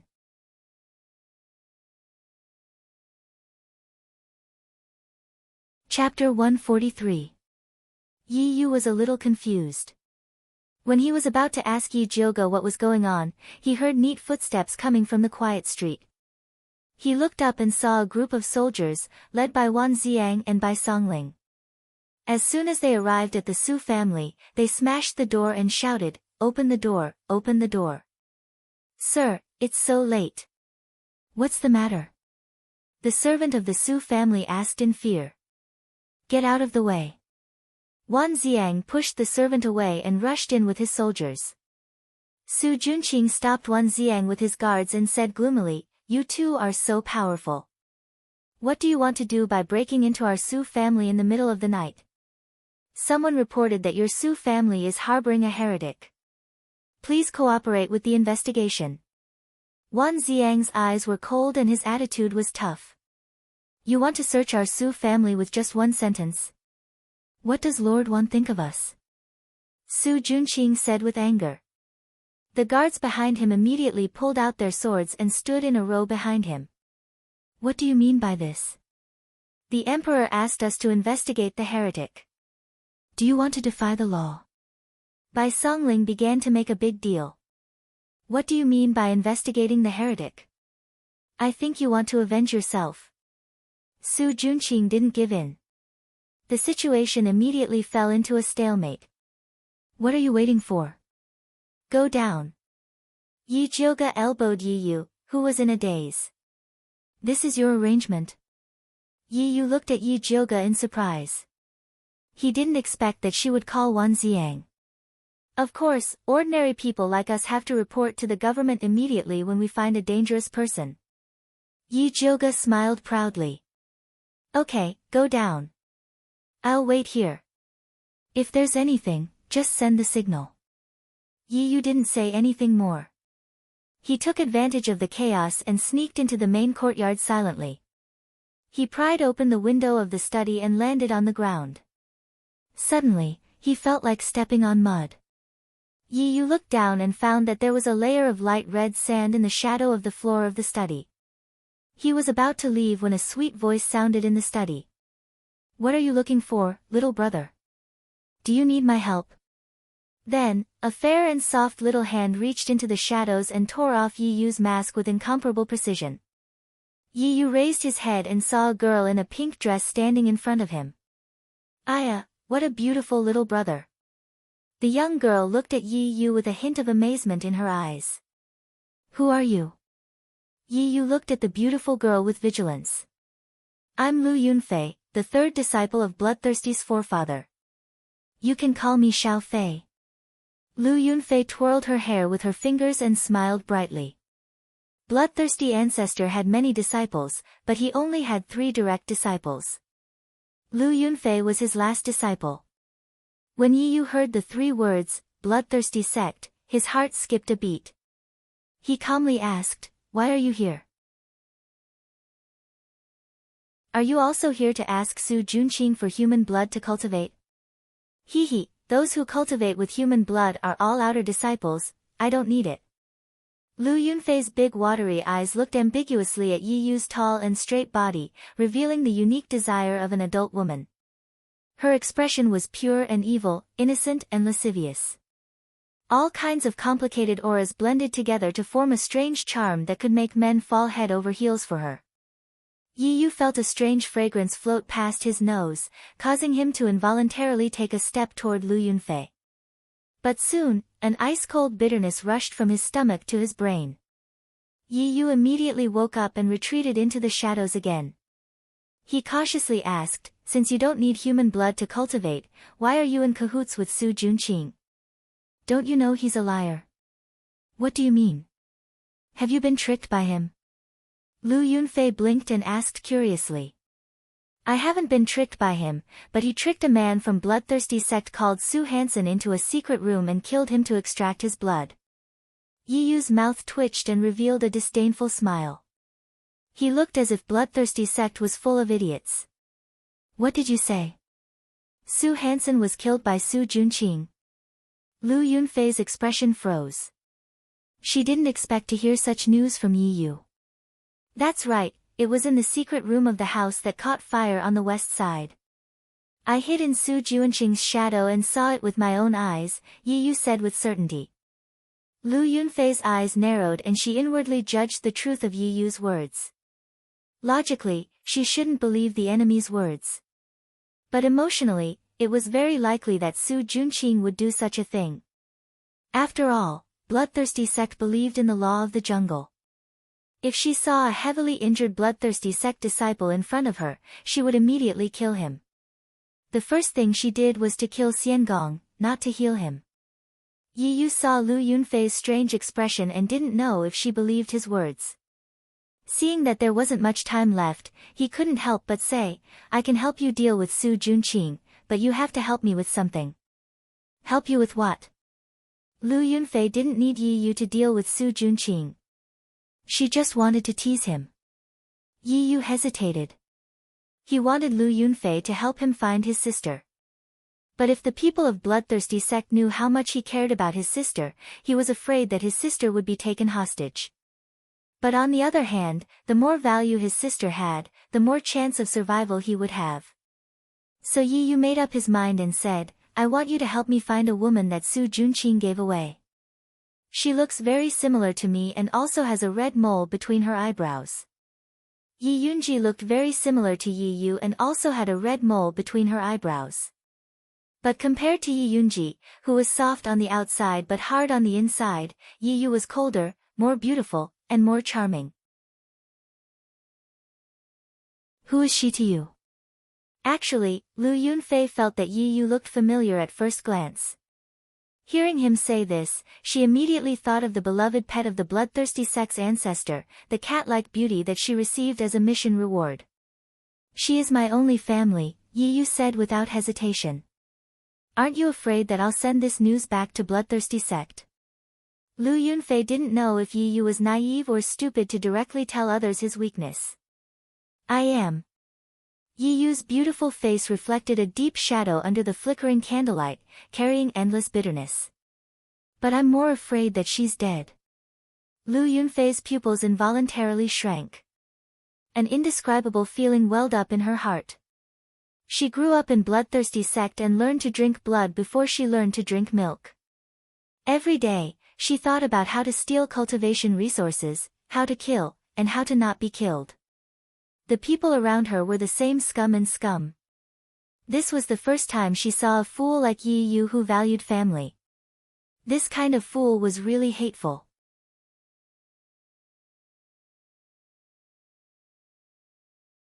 Chapter 144. Lu Yunfei's nails pierced into her palm, but her face revealed an incomparably sweet smile as she said, "All right, you help me deal with Su Junqing, and I'll help you find my sister. How are we going to contact each other?" "I'll come find you." Although Yi Yu made a deal with Lu Yunfei, he did not trust her. "But I won't be staying here for long." Lu Yunfei pouted. "Where are you going?" Yi Yu asked. "I'm going to the Medicine Refining Valley. In 10 days, there will be an alchemy competition there. I'll see you then." Lu Yunfei smiled as if she was meeting her lover. Medicine Refining Valley, alchemy competition. "Why are you going there?" Yi Yu immediately asked. "Hee, you'll know when the time comes. But the next time we meet, you'll be mine." Lu Yunfei's figure gradually disappeared in the air, leaving behind only a hint and a declaration in the empty study. Yi Yu furrowed his brows and carefully searched the study.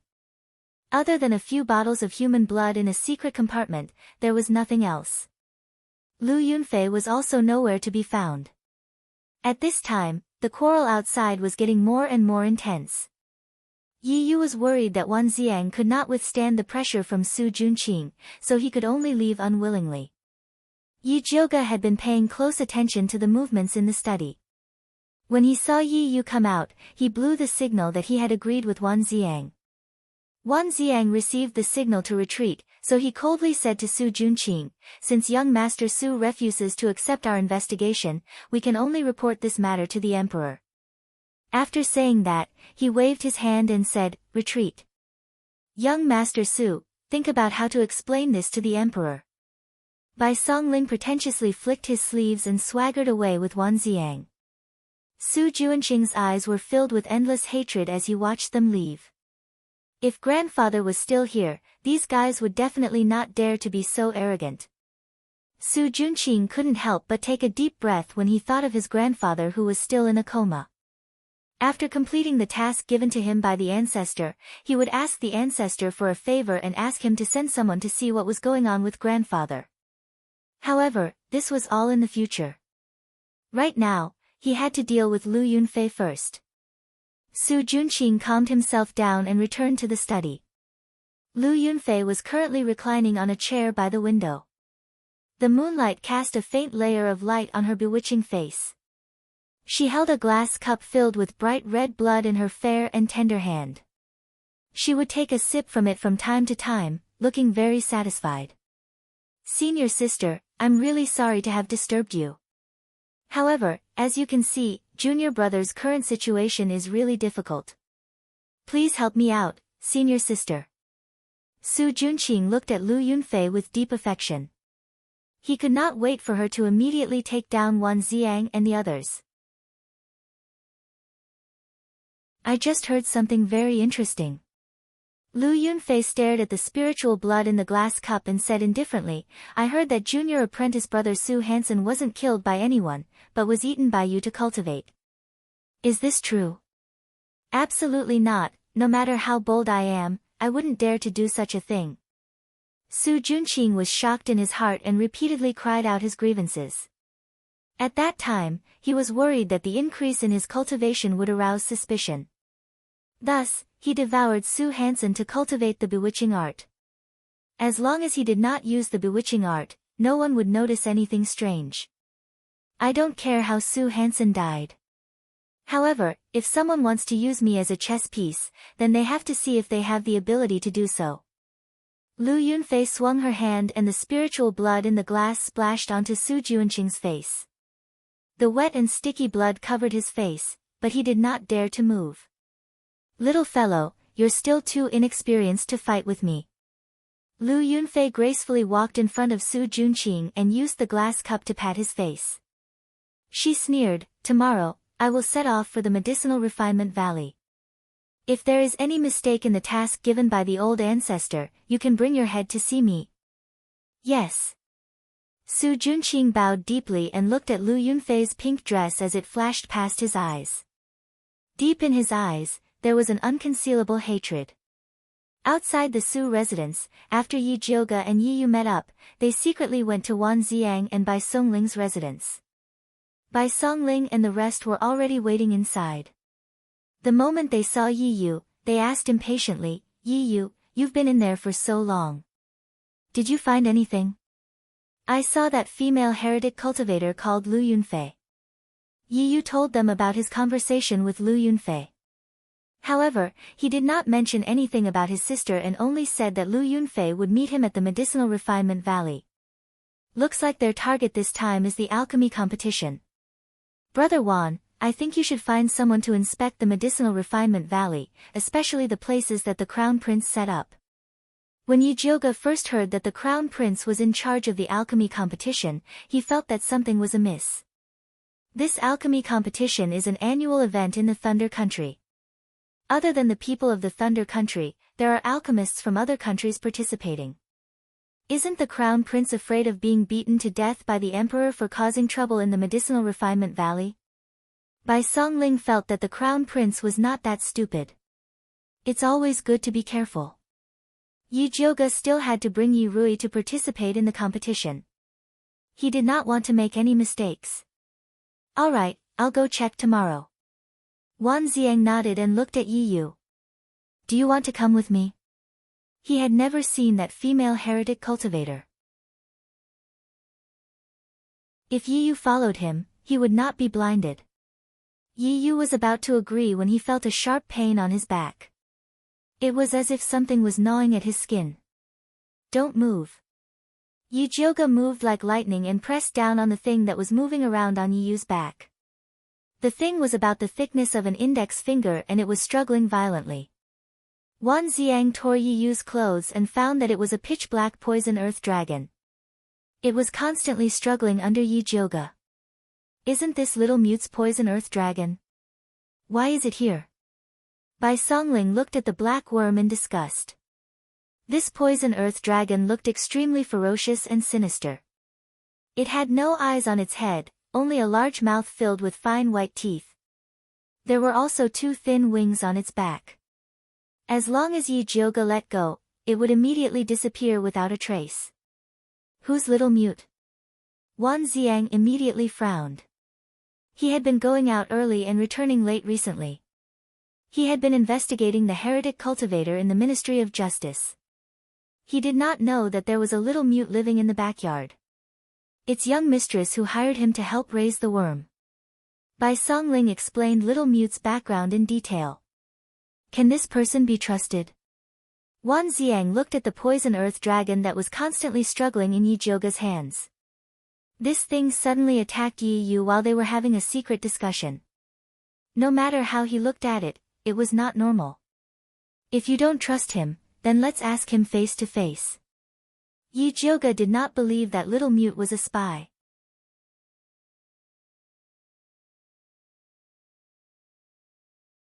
Chapter 145. Yi Jioge jumped over the wall and entered little mute's courtyard. Yi Yu, Wan Xiang, and Bai Songling followed behind her. Little mute, come out.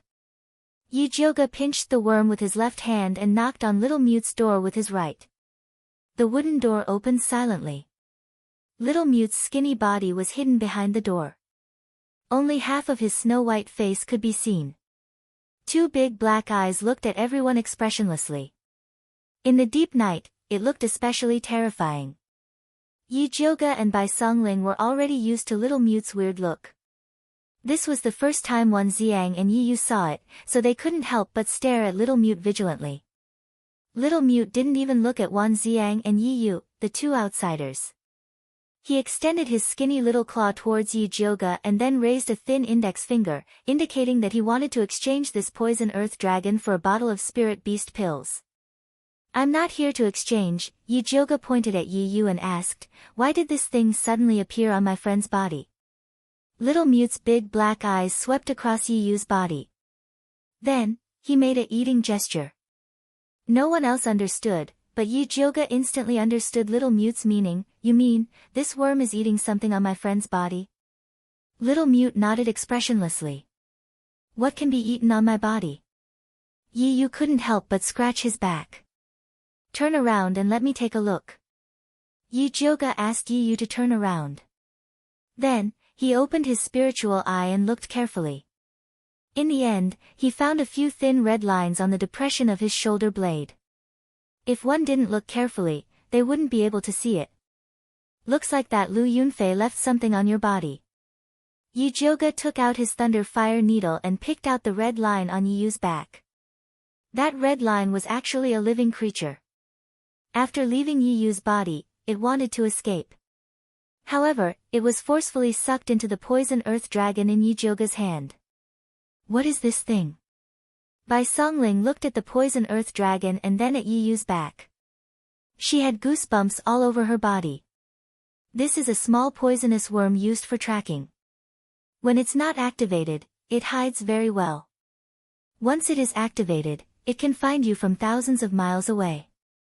Yi Jiuge looked at Yi Yu and asked, "Didn't you feel it when she poisoned you?" "No." Yi Yu shook his head.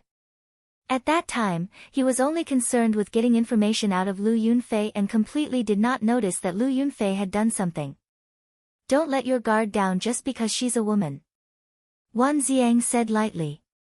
Just now, when Yi Yu was talking about that female heretic cultivator, his tone was very protective. It seemed that she was not an ordinary person. He thought that Yi Yu had been bewitched and was about to ask Yi Jiuge for help. "I was careless." Yi Yu could not help but lower his head. Just now, Lu Yunfei was all smiles, and he felt that she was a rare good person. Indeed, he had let his guard down a little. That Lu Yunfei's cultivation level is higher than yours, so it's normal that you didn't notice. Honestly speaking, when you came out just now, I also helped you to take a look, but I didn't notice anything strange. Yi Jiuge's spiritual eye wasn't omnipotent. She began to think about whether it would be better to let them take a few poison detection pills when they went on missions in the future. "Don't worry, you won't be able to find out. Don't we still have this little guy?" Bai Songling looked at the poison earthworm in Yi Jiuge's hand with fiery eyes, as if he was looking at a peerless treasure. "You're right." Yi Jiuge nodded. There were specializations in every field, and this kind of strange poison had to be dealt with by a professional poison earthworm. "Little Mute, how many more of these poison earthworms do you have? We'll take them all," Yi Jiuge said in a rich and overbearing manner. Little Mute directly extended a slap towards Yi Jiuge. "5 bottles of spirit beast pills, didn't you just say 1 bottle for 1 dragon?" Yi Jiuge widened his eyes. This Little Mute's asking price was getting more and more ruthless. Little Mute expressionlessly made a few hand gestures. Bai Songling looked at the side anxiously, and could not help but ask Yi Jiuge, "What is this Little Mute saying?" "He said that there is only one condition, and that it's a rare commodity, take it or leave it." Yi Jiuge only had 2 words in his heart. Originally, he thought that this Little Mute was an honest child, but he did not expect that he would actually raise the price. A bottle of spirit beast pills costs 500 silvers in the market, so 5 bottles for 2,500 silvers is not expensive. Wan Xiang actually nodded his head at the side. In his heart, anything that could be used to deal with heretic cultivators was priceless. Little Mute rarely shifted his gaze to Wan Xiang's face, and his black eyes revealed a rare trace of expression. "Knowledgeable. Knowledgeable my ass." Yi Jiuge really wanted to kick this scammer Wan Xiang out. Those spirit beast pills that cost 500 silvers per bottle on the market were all fake goods, how could they compare to the spirit beast pills she refined? Moreover, Little Mute originally only wanted 1 bottle, but now it had risen to 5 in the blink of an eye. If he grew his appetite, it would be very difficult to deal with him in the future.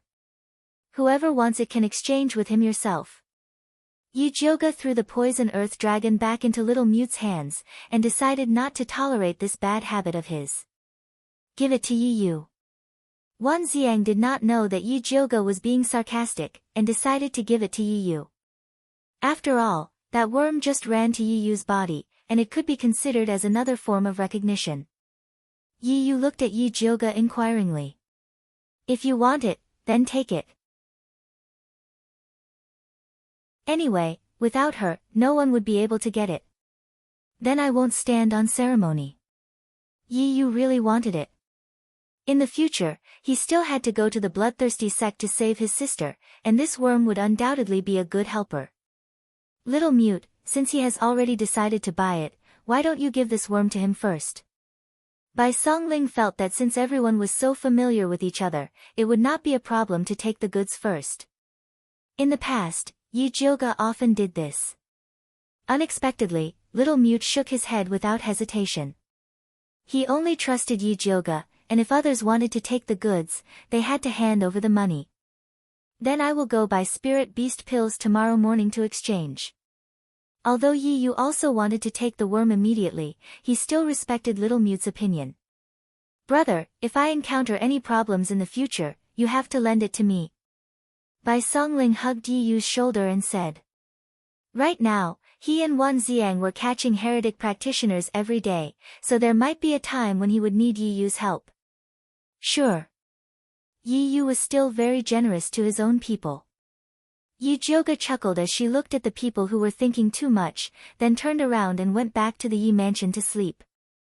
She slept all the way until noon. When she woke up to eat, she could not avoid being nagged by Mother Qing about her irregular work and rest schedule. Yi Jioga responded with a few words, then used the excuse of refining pills to hide in the pill refining room. Before she entered the door, she saw Yi Yu's face peeking out from the shadow of the window. Why are you here? Yi Jioga opened the window and welcomed him in. Eldest miss, that Little Mute is suddenly unwilling to exchange again. Yi Yu looked at Yi Jioga helplessly. Last night, they had clearly agreed on 5 bottles of spirit beast pills, but after that Little Mute smelled those spirit beast pills, he refused to exchange. They could not understand Little Mute's hand gestures, so they could only ask Yi Jioga for help.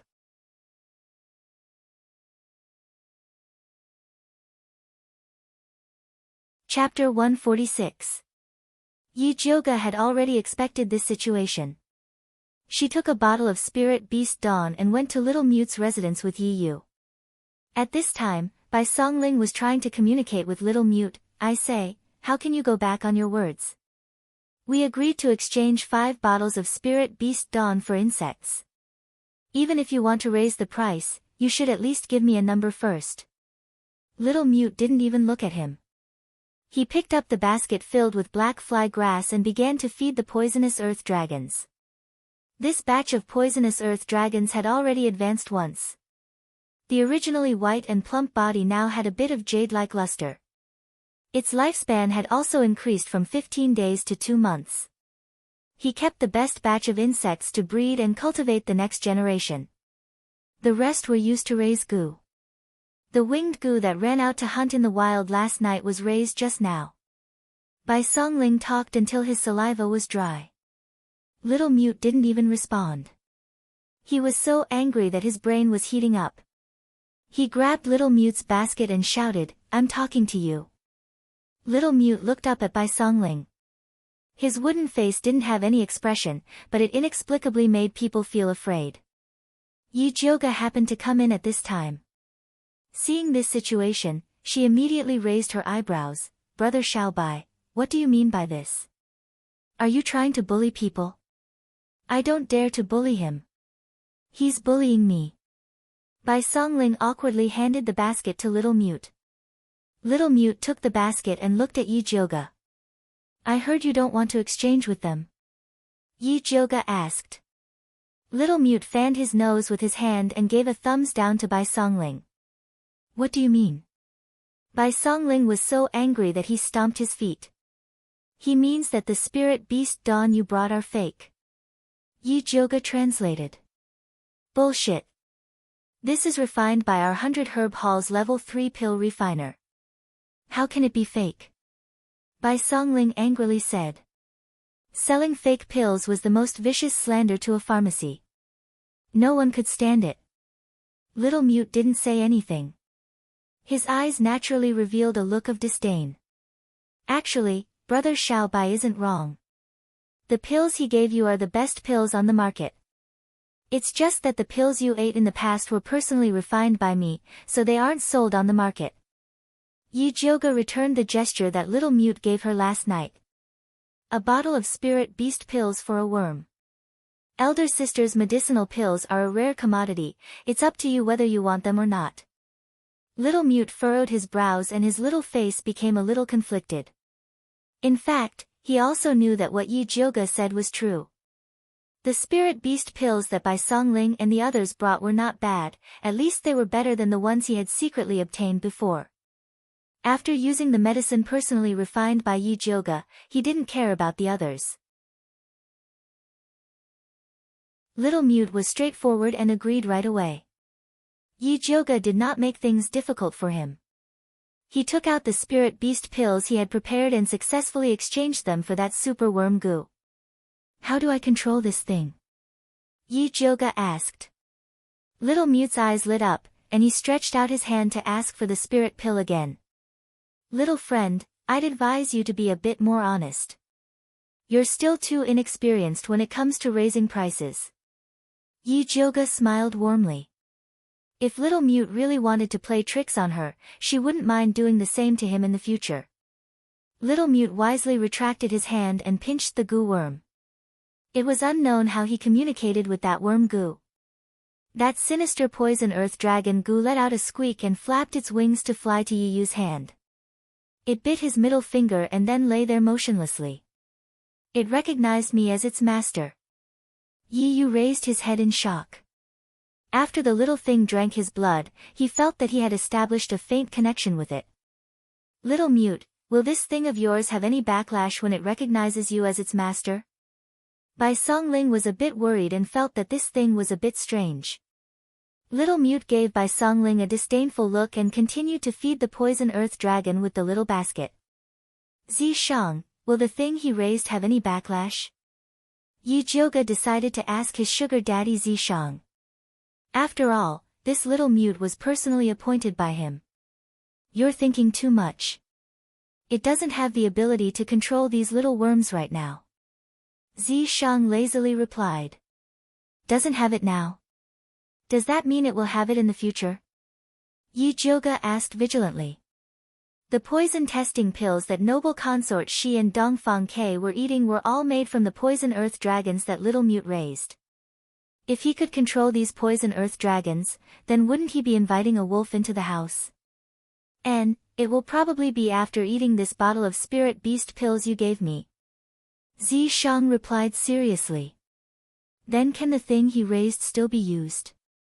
Yi Jioge suddenly wanted to take back the bottle of spirit beast pills. He can control those worms. Can't you control him? Zishang's voice was a bit malicious. He deliberately brought this little guy over because he wanted to see if Yi Jioge would still say that he didn't want to be a slave leader after this little thing lost control. What is this Little Mute's background?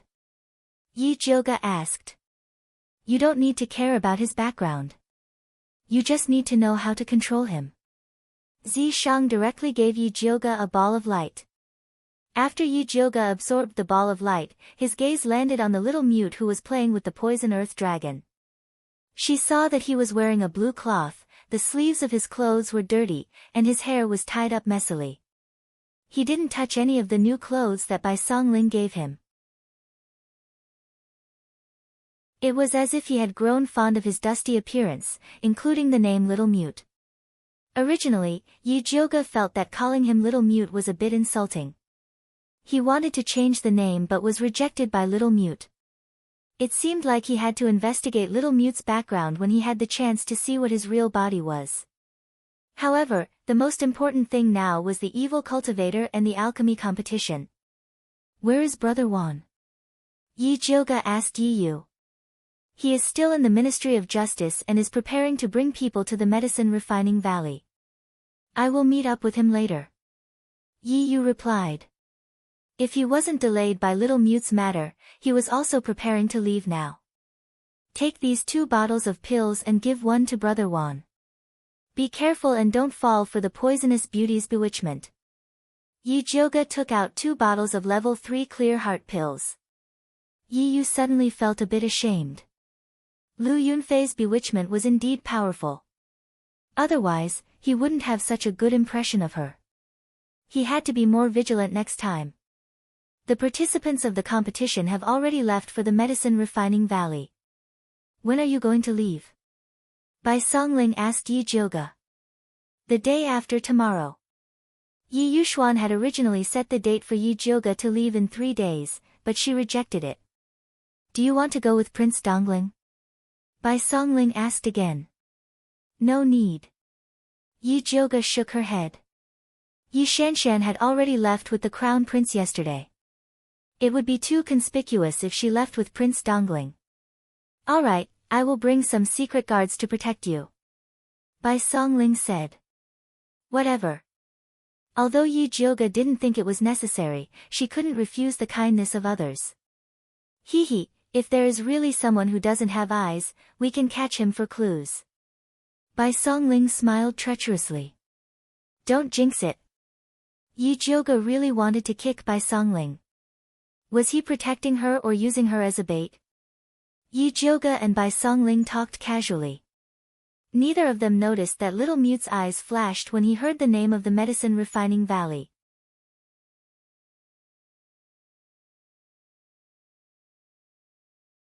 Chapter 147. Yi Jioge returned to Purple Forest Park and began to prepare for the trip to Medicine Refinement Valley. Although the competition would only be held for 3 days, they had to stay for at least 7 days. The things that Mother Qing had prepared were enough to fill up a large carriage to ensure that their eldest miss could live comfortably outside. Yi Jioge looked at the large pile of things and couldn't help but sigh. It would be great if she had a storage bag. However, storage bags were too expensive and couldn't be bought in Thunder Country. She had to go to Great Spiritual City. It was said that one needed spirit coins to buy a storage bag and gold was useless. With her current cultivation, she didn't even need to think about it. Other than daily necessities, Yi Jioge also packed the small bronze cauldron and the fat black rat. Ever since the fat black rat returned from the deep pool, it had been sullen. It burrowed into Yi Jioge's pocket and continued to pretend to be depressed. Yi Jioge felt guilty and decided that he would make it up to the fat black rat in the future. On the day of departure, Yi Yuxuan personally came to send them off. Su Yufeng used the excuse that she wasn't feeling well and did not come out. Although Yi Yuxuan was unhappy with Yi Jioge, he treated Yi Rui well. For Yi Rui's sake, he sent 10 guards with a spirit practitioner surnamed Pan to escort them. Yi Jioge and the group set off in the morning and arrived at Medicine Refinement Valley at dusk. Medicine Refinement Valley was located on a flat ground between 2 small mountains. The imperial family had specially funded the construction of Medicine Refinement City and assigned people to manage it. Yi Jioge looked out the small window of the carriage. He saw a magnificent castle spanning between the mountain ridges. The gray city walls were 300 to 400 feet tall, and as far as the eye could see, there were many tall buildings. Big sister, why did the emperor build this castle here? Yi Rui asked curiously. I heard that behind Medicine Refinement Valley is a 3rd-rank spiritual land filled with all kinds of precious spiritual herbs. That's why he built the castle here. Yi Jioge heard this from Bai Songling. 3rd-rank spiritual lands were extremely rare in Thunder Country and the imperial family naturally treasured them. Medicine Refinement Valley was rarely open to the public. Only during the alchemy competition would they welcome outsiders. Oh. Yi Rui nodded, not really understanding. The pills she could refine were all very low grade and did not understand how precious a spiritual land that could be guarded by a city was. Yi Jioge wanted to broaden Yi Rui's horizons, so he got off the carriage and held her hand as they walked into the Medicine Refinement Valley. Although it was already dusk, the city was still very lively. The streets were filled with shops selling medicinal ingredients, pill furnaces, and ores. There were also many outsiders who directly spread a piece of cloth on the ground and placed their goods on it. Dear customers, please don't miss this opportunity. The street stalls sold everything, including common spirit herbs, ores, and animal bones. There were even stalls selling stones and tree roots. The streets were crowded with people, many of whom were dressed strangely. It was obvious that they were from other countries. This was the first time Yi Rui had seen such a lively scene. She was so excited that her face turned red. She looked like she was itching to go shopping. "Young miss, shall we go to the alchemy tower to settle down first?" Team leader Pan asked respectfully. The participants of the alchemy competition were all staying in the alchemy tower prepared by the Dongfang family. "There's no hurry." Yi Jiuge also wanted to have a good stroll. She and Yi Rui shopped around a few shops and bought some ingredients for concocting pills before heading towards the medicine refining tower. When they passed by an old and shabby shop, Yi Jiuge's heart suddenly moved and she couldn't help but stop. "Go in." Zi Shang suddenly spoke. "Is there a treasure inside?" Yi Jiuge was a little excited. She knew that this shop was strange. "That's right. Moreover, it is a treasure that is very useful to this sovereign. If you don't move, then don't blame this sovereign for personally taking action." Zi Shang's voice carried a rare urgency. "My king, please be more obedient." If Zi Shang really showed himself here, the entire alchemy city would probably go crazy. "Big sister, what's wrong?" Yi Rui lifted her head and asked in confusion. "Come, let's go in and take a look." Yi Jiuge pulled Yi Rui into the small shop. Because the shop was too small, team leader Pan and the guards couldn't enter and could only guard the entrance. The guard was a white-haired skinny old man with a face full of wrinkles. He wore a dirty gray robe and didn't even lift his eyelids when he saw the guests enter. He continued to nap on the stool. "Which treasure are you talking about?" Yi Jiuge opened her spiritual eye and carefully inspected the shop from top to bottom. The things here were a mess. There wasn't even the slightest bit of spiritual energy. She didn't know which was the treasure. "It's under your feet, the stone used to pad the shelf." Zi Shang transmitted. Yi Jiuge lowered her head and saw that there was indeed a square gray brick under the shelf. There was a thick layer of dust on top of it. It was as if it had already become one with the shelf. If one didn't look carefully, they wouldn't be able to see it. "You call this a treasure?" Yi Jiuge was speechless. She didn't expect Zi Shang to have a hobby of collecting bricks. "This isn't an ordinary brick. You wouldn't understand even if I told you. Hurry up and buy it." Zi Shang's tone was unquestionable. Yi Jiuge felt that it was a little difficult. If she bought a brick for no reason, it might arouse the suspicion of the shop owner. At that time, he might treat it as a treasure and raise the price. The most common method was to buy a few good things and ask the shop owner to buy the brick. However, this shop was really shabby. It seemed like there wasn't anything valuable here. "Big sister, what is this?" Yi Rui pulled out a box of light green beads from a messy pile of miscellaneous items in the corner. Yi Jiuge glanced at it and said, "This is a wooden bead. It has a certain effect on wood spiritualists. However, the spirituality inside has already been completely lost." "Is that so? I think it's pretty."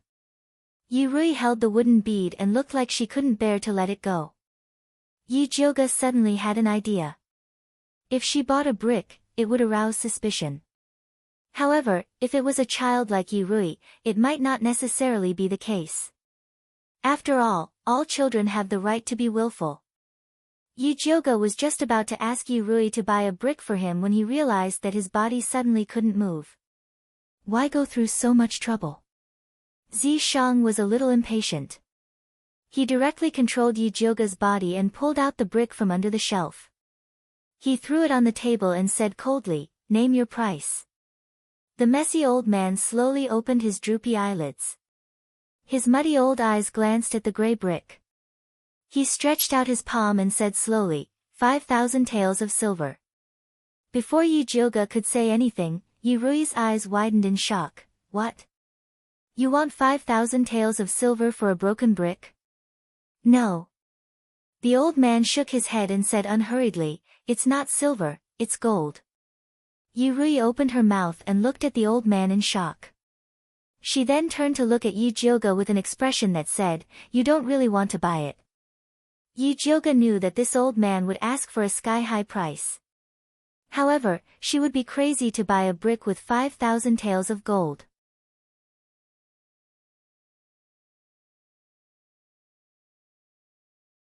Chapter 148. Zishang subconsciously wanted to kill this greedy old man but was stopped by Yi Jioge. Don't do anything stupid. There were so many people watching her come in. If the shop owner suddenly died, wouldn't that be telling everyone that he had something to do with it? You humans are so troublesome. Zishang was annoyed. The demon race would snatch whatever they wanted. Only the hypocritical human race would go around in circles. Give me back my body if you think it's troublesome. Yi Jioge roared in his mind. A problem that could have been easily solved was now complicated by him. No. Zishang decisively refused. Yi Jioge almost went crazy, but his consciousness was suppressed by Zishang. He couldn't return to normal no matter what. Yi Rui didn't notice Yi Jioge's abnormality. She rolled her eyes at the old man and said angrily, I think you've gone crazy thinking about money. Big sister, let's go. With that, she grabbed Yi Jioge's hand. Zishang didn't want to leave without getting the brick. He avoided Yi Rui's hand and stared straight at the old man. Old man, you have to be honest. You're selling a brick for 5,000 gold taels. Aren't you afraid of choking to death? That's not something you need to worry about. The old man slowly replied. He was able to establish himself in Alchemy City because he was ruthless and quick at robbing money. Is that so? Yi Jioge squinted his eyes. A purple vertical line appeared in his black pupils, flashing with a demonic light. The old man felt dizzy from this light and inexplicably felt guilty. He suddenly realized that it was intolerable for him to cheat the customer like this. He quickly stood up and said in fear and trepidation, I was wrong. I shouldn't have been greedy for money. It's just a brick. If you want it, take it. Then I won't be polite. Yi Jioge's red lips curled up and his eyes returned to normal. Yi Jioge finally regained control of his body. He cursed Zishang's tyranny while reaching for the brick. At this time, Yi Shanshan's voice came from outside, Captain Pan, why are you here? This subordinate greets second young Mississippi. Captain Pan respectfully bowed. This subordinate has been ordered to escort first young Miss and fourth young Miss to Alchemy Valley. Big sister, fourth sister, is it really you? Yi Shanshan, who was wearing a blue dress, walked into the shop. Behind her was a young girl in a gorgeous golden dress. This girl was about 18 or 19 years old. She had fair skin and a beautiful face. She had an arrogant attitude. She looked at Yi Jioge with an unfriendly expression and coldly snorted, You're Shanshan's big sister. Who are you? The corner of Yi Jioge's mouth twitched. Big sister Shanshan, this form of address really made him unhappy. Big sister, this is the third daughter of the Gong family. Yi Shanshan introduced with a little pride. So it's the third miss of the Gong family. Yi Jioge thought of Gong Shifan who had helped her previously and forced a smile at the third Mississippi. However, third Miss Gong snorted coldly and turned to Yi Shanshan. Shanshan, is your elder sister very poor, so she can only come to this kind of shabby shop? As he spoke, he glanced disdainfully at the small shop and Yi Jioge and Yi Rui. You are the poor one. Yi Rui found that her beloved big sister was scolded, and immediately retorted back unhappily. Fourth sister, don't be rude. Yi Shanshan reprimanded Yi Rui, and then apologetically said to the girl in the red dress, Miss Gong, my fourth sister was born of a concubine. She has not had a good upbringing since she was young. Please don't bother with her. When Yi Rui heard this, her face was immediately filled with anger. Yi Jioge squeezed her little hand and said slowly, Fourth sister, don't be angry. Your second sister was born of a second concubine, so it is inevitable that her upbringing is a little poor. This time, it was Yi Shanshan's turn to look ugly. Yi Jioge, as the elder sister, how can you slander your own sister like this? You really have no upbringing. Third Miss Gong raised her thin eyebrows and said with a tone full of sarcasm. What does it have to do with you if I teach my own sister a lesson? Or is it that the Gong family's upbringing to be a dog catching mice and meddling in other people's business? Yi Jioga saw that third Miss Gong had clearly come to find trouble with him, so he did not stand on ceremony with her. How dare you insult our Gong family? Third Miss Gong was so angry that her pretty face turned red, as if she had received a great humiliation. Wrong, I didn't insult your Gong family, I only insulted you. Yi Jioga's poisonous tongue could not be stopped by anyone. Big sister, you're wrong. I think it is more suitable for third Miss Gong to humiliate herself, Yi Rui said seriously. Little hussy, you dare to insult me? I will kill you. Third Miss Gong had never been humiliated like this in her life. She waved her hand and slapped Yi Rui's face. Yi Jioga raised his hand and grabbed third Miss Gong's hand. He said coldly, I will let you off this time for the sake of Spirit Master Gong Shifan. If you dare to make a move again, don't blame me for being impolite. You want to use the Gong family to suppress me? You think too highly of yourself. Third Miss Gong's body suddenly emitted a pale green light. It turned into a sharp wind blade and attacked Yi Jioga's chest. Fortunately, Yi Jioga was already prepared. He lifted his leg and kicked third Miss Gong's abdomen. Third Miss Gong screamed and flew out. She lay on the ground in a sorry state. The wind blade did not hit Yi Jioga, but it cut the beam of the shop. The old roof immediately collapsed. Yi Jioga grabbed Yi Rui with one hand and the old man with the other. He finally rushed out of the house before it completely collapsed. Big miss, are you okay? Hua Dai and Yu Dai immediately rushed over. Their faces were pale with fear. I am fine. Yi Jioga shook his head. Big sister, you are too much. How can you treat third Miss Gong like this? Yi Shanshan fiercely scolded Yi Jioga. Then, she eagerly went to help third Miss Gong. Third Miss Gong stood up in a sorry state. She fiercely shook off Yi Shanshan's hand and said to Yi Jioga, how dare you treat me like this? Our Gong family will not let you off. If you have the ability, fight me one-on-one. Don't drag your Gong family into this. Yi Jioga was not afraid of third Miss Gong's threat. No matter how powerful she was in the Gong family, she could not be more respected than the first grandson, Gong Baiyu. As long as Yi Jioga grasped the method to cure Gong Baiyu's eye disease, the Gong family would probably force third Miss Gong to apologize. Third Miss Gong's eyes were red. Her hand flashed with green light and she was about to make a move. Third Miss Gong, you can't. Yi Shanshan hurriedly stopped her and anxiously advised, you can't use force in Alchemy City. Otherwise, you will be disqualified.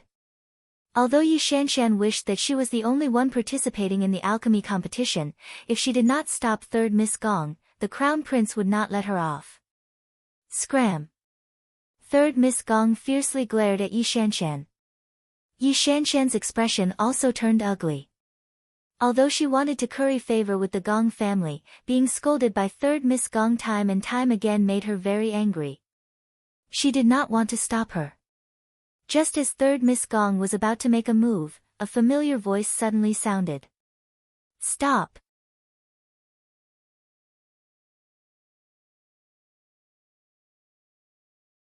Chapter 149. Yi Jioga looked up and saw an old acquaintance, the Crown Prince, Dongfang Jianming, hurrying over with a group of guards. Big brother Crown Prince, you came at the right time.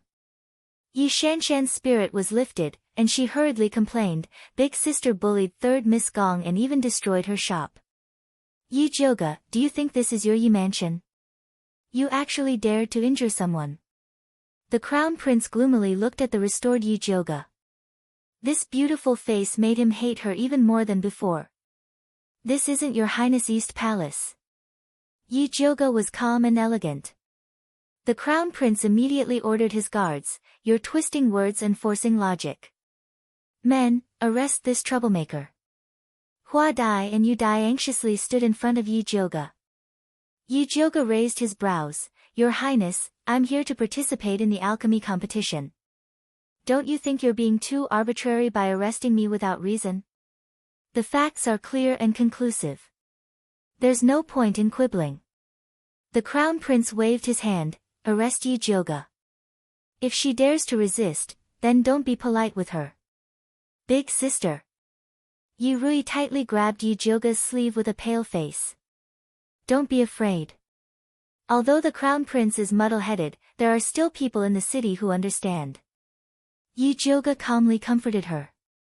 Big sister, how dare you say that the crown prince is muddle-headed? When I return, I must report this to father and have him punish you. Yi Shanshan wanted to continue framing Yi Jioga, but she was frightened by Yi Jioga's cold eyes. Yi Shanshan, if I were you, I'd shut up or I won't have another chance in the future. Yi Jioga's tone was calm, but Shanshan knew that she wasn't joking. The fear of being beaten came back to her, and she could not help but hide behind the crown prince.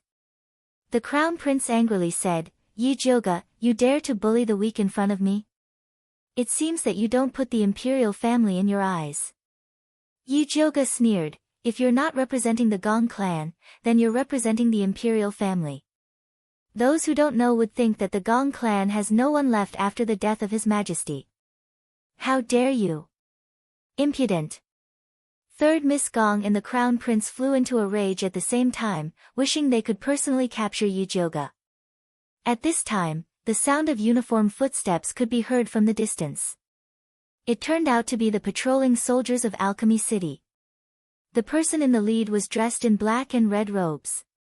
His handsome face seemed to have been carved by a knife, and his temperament was incomparably cold. It was Wan Xiang. Look, a reasonable person has come. Yi Jioga smiled. Lord Wan, Yi Jioga robbed and injured people. You can't be thinking of shielding her, right? The crown prince said coldly. Yes, Lord Wan, I can testify. Yi Shanshan said while hiding behind the crown prince. Wan Xiang coldly looked at the crown prince and Yi Shanshan, then turned to ask Yi Jioga, what is going on? Just now, when I accompanied my sister to shop, Miss Gong suddenly rushed in and spoke ill of me. She even destroyed someone else's shop. Before Yi Jioga could finish his words, third Miss Gong had already angrily denied it. I didn't do anything. It was clearly you who wanted to steal my things, so you destroyed someone else's shop. This shop was destroyed by the Wind Spirit Root. Sir Wan, you can send someone to investigate. Yi Jioga said lightly. Investigate. Under Wan Xiang's command, the well-trained soldiers he brought with him began to search the ruins.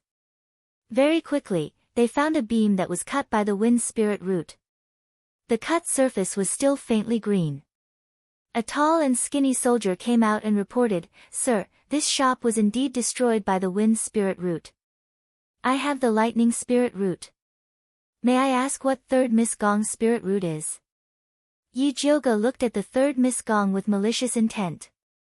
Some people wanted to distort the truth and push the blame onto themselves, but they didn't think that they were full of loopholes. So what if I have the Wind Spirit Root? It's just a broken shop. I'll pay for it. What about the matter of you injuring me? Third Miss Gong's aura was still very arrogant. Before Yi Jioga could say anything, the surrounding people had already begun to discuss. This Gong clan is too overbearing. So what if they're from a big clan? That's right. They dare to be so arrogant in our Alchemy City. Wouldn't they be overlords in their Baimu City? And that Yi Shanshan, she actually helped an outsider to deal with her own sister. She's really ruthless. The crown prince is also muddle-headed. He was blinded by beauty and actually dared to openly protect a criminal. If he was the host of the alchemy competition, then we wouldn't have to compete anymore, the surrounding people were discussing. Third Miss Gong's face turned red and white. She looked at Yi Jioga as if she wanted to tear him into pieces. Don't cause trouble in Alchemy City. Your Highness, you also don't want this matter to reach the Emperor's ears. Wan Xiang coldly looked at the crown prince. This was an alchemy competition. There was absolutely no room for mistakes. Even the crown prince didn't dare to act recklessly. The crown prince didn't dare to say anything else. He fiercely glared at Yi Jioga, then whispered a few words to Third Miss Gong. Third Miss Gong was obviously unconvinced. However, this was the Dongfang clan's territory. No matter how arrogant she was, she had to give the crown prince some face. Just you wait. Third Miss Gong threw down these harsh words and angrily left. Yi Shanshan hurriedly followed.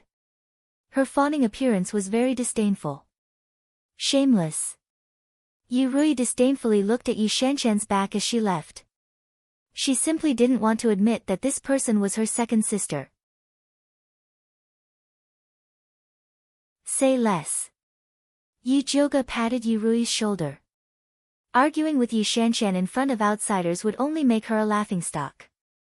He would deal with her when they got back. Yi Rui bit her lips and didn't say anything. At this moment, the dizzy old man finally came back to his senses. Looking at the collapsed store, he immediately screamed. My store. Yi Jioga just remembered a very important question. Where was my brick? Big sister. Yi Rui pulled Yi Jioga's sleeve and touched the small embroidered backpack on her back. It was bulging and looked exactly like a brick. So smart.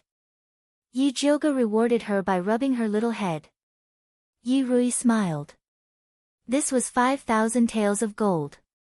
Of course, she had to keep it well. Captain Pan, stay here and help this old man count his things. Pay as much as he should, Yi Jioga instructed Captain Pan. Although this unexpected disaster was caused by Third Miss Gong, Yi Jioga still felt that he should give the old man some compensation for the brick. Yes. Captain Pan nodded respectfully. As a guard, he had failed to stop Third Miss Gong's attack on First Miss Gong. Now, he had to make up for his mistake. I will send you to the medicine refining building. Wan Ziang said to Yi Jioga. I won't delay your business, right? Yi Jioga looked at the soldiers behind Wan Ziang. No. Wan Ziang's status was equivalent to that of an imperial envoy. He could inspect everywhere. Then let's go. Yi Jioga and Wan Ziang walked in front. Yi Rui considerately followed behind Hua Dai and Yu Dai, giving Yi Jioga and Wan Ziang the opportunity to be alone. What is the background of that Third Miss Gong? Seeing that no one was approaching, Yi Jioga asked Wan Ziang in a low voice.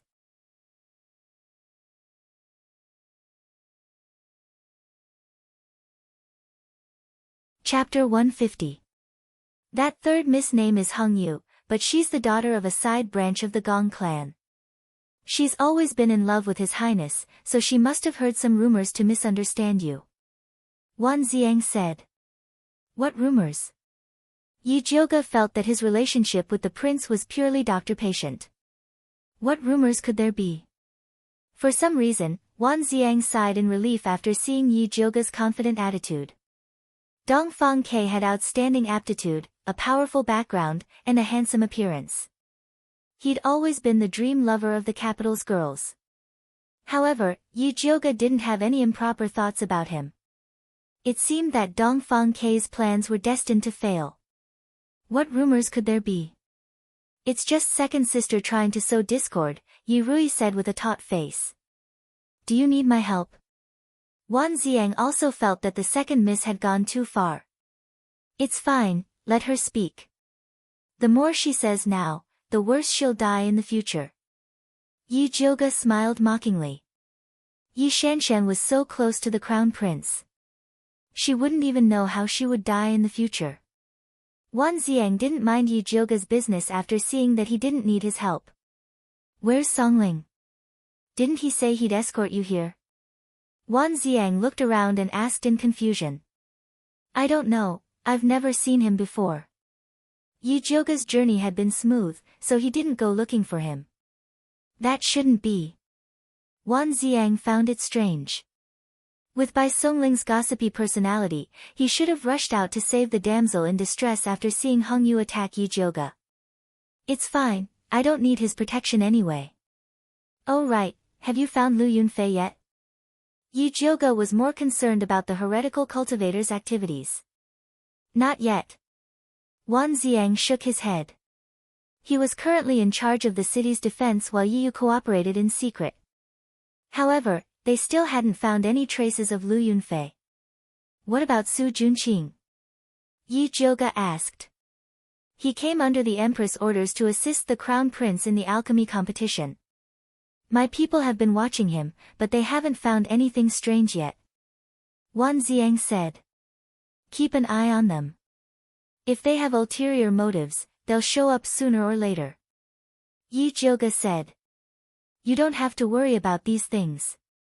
You just have to participate in the alchemy competition. As Wan Ziang spoke, he took out a yellow booklet from his sleeve and handed it to Yi Jiuge. This is the name list for the alchemy competition. You can take a look when you have time. This was a benefit that belonged to the Thunder Nation's internal participants. The Crown Prince also had a copy. Thanks. Yi Jiuge took it without hesitation. Know yourself and know your enemy, and you will never be defeated. If you don't take advantage of the situation, you will be a bastard. Oh, by the way, this year's quota has been cancelled.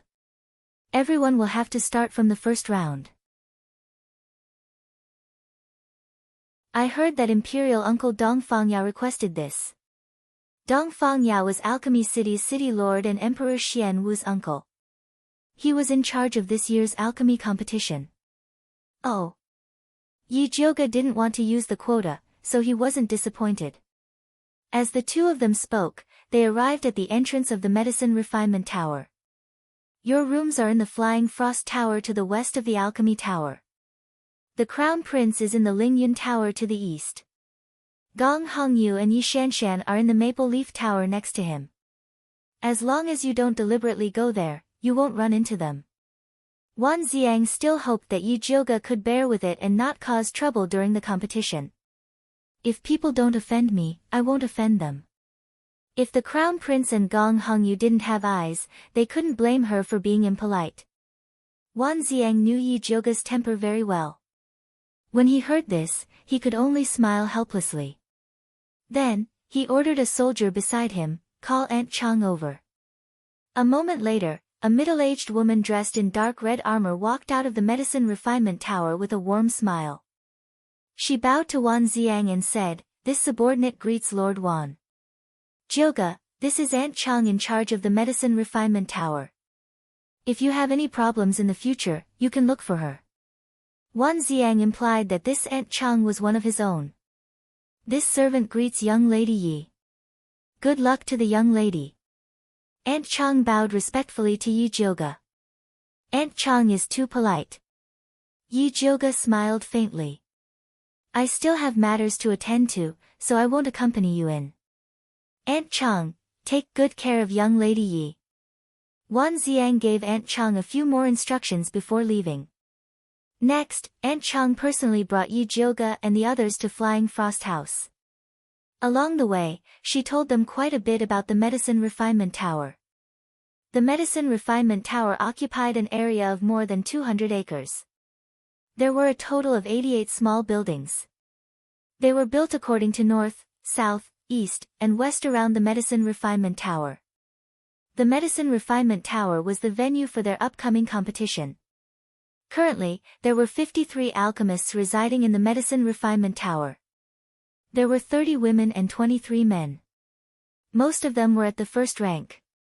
After Aunt Chang brought Yi Jiuge and the others to Flying Frost House, she said, "If young lady has no other instructions, this subordinate will take her leave." Sorry to trouble you, Aunt Chang. Yi Jiuge glanced at Hua Dai. The little girl was very perceptive and stuffed a pouch into Aunt Chang's hands. Young miss, you're too kind. Aunt Chang declined verbally, but her hands quickly took the pouch with a greedy look on her face. After Yi Jiuge had Hua Dai send Aunt Chang out, she began to examine the two-story building made of green bamboo in front of her. The front yard of the building was on the left, while the backyard was on the right. There was a clear distinction between them. However, what Yi Jiuge was most satisfied with was the flying frost tree planted in the backyard. The azure leaves shone faintly under the sunlight, and they even carried a faint fragrance. There were 2 servant girls and 2 female servants in the flying frost house. Yi Jioga let you die, Hua Dai, Qing Hu, Qing Lu, and the servant girls and female servants live on the first floor. Leader Pan and the guards lived in the outer courtyard. She chose the room facing north on the second floor, and left the room facing south for Yi Rui. Why do you have such a long face? Don't you like it here? Yi Jioga asked Yi Rui. No, I just feel very angry when I think about how second elder sister helped that woman to bully you. Although Yi Rui already knew that second elder sister wasn't a good person, she still felt very upset when she saw it with her own eyes. You saw it too. It's not that easy for them to bully me. Yi Jioga poked Yi Rui's angry little face and said.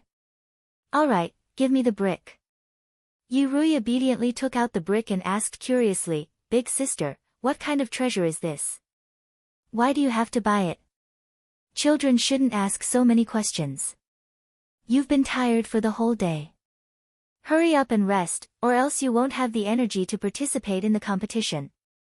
Yi Jioga didn't even know what kind of treasure this brick was, so how could he answer Yi Rui's question? Fortunately, Yi Rui wasn't very curious. Since Yi Jioga didn't want to say anything, she didn't continue asking. She turned around and returned to her room. Yi Jioga looked at the gray brick and impatiently called out to Zishang, hurry up and come out to see your treasure.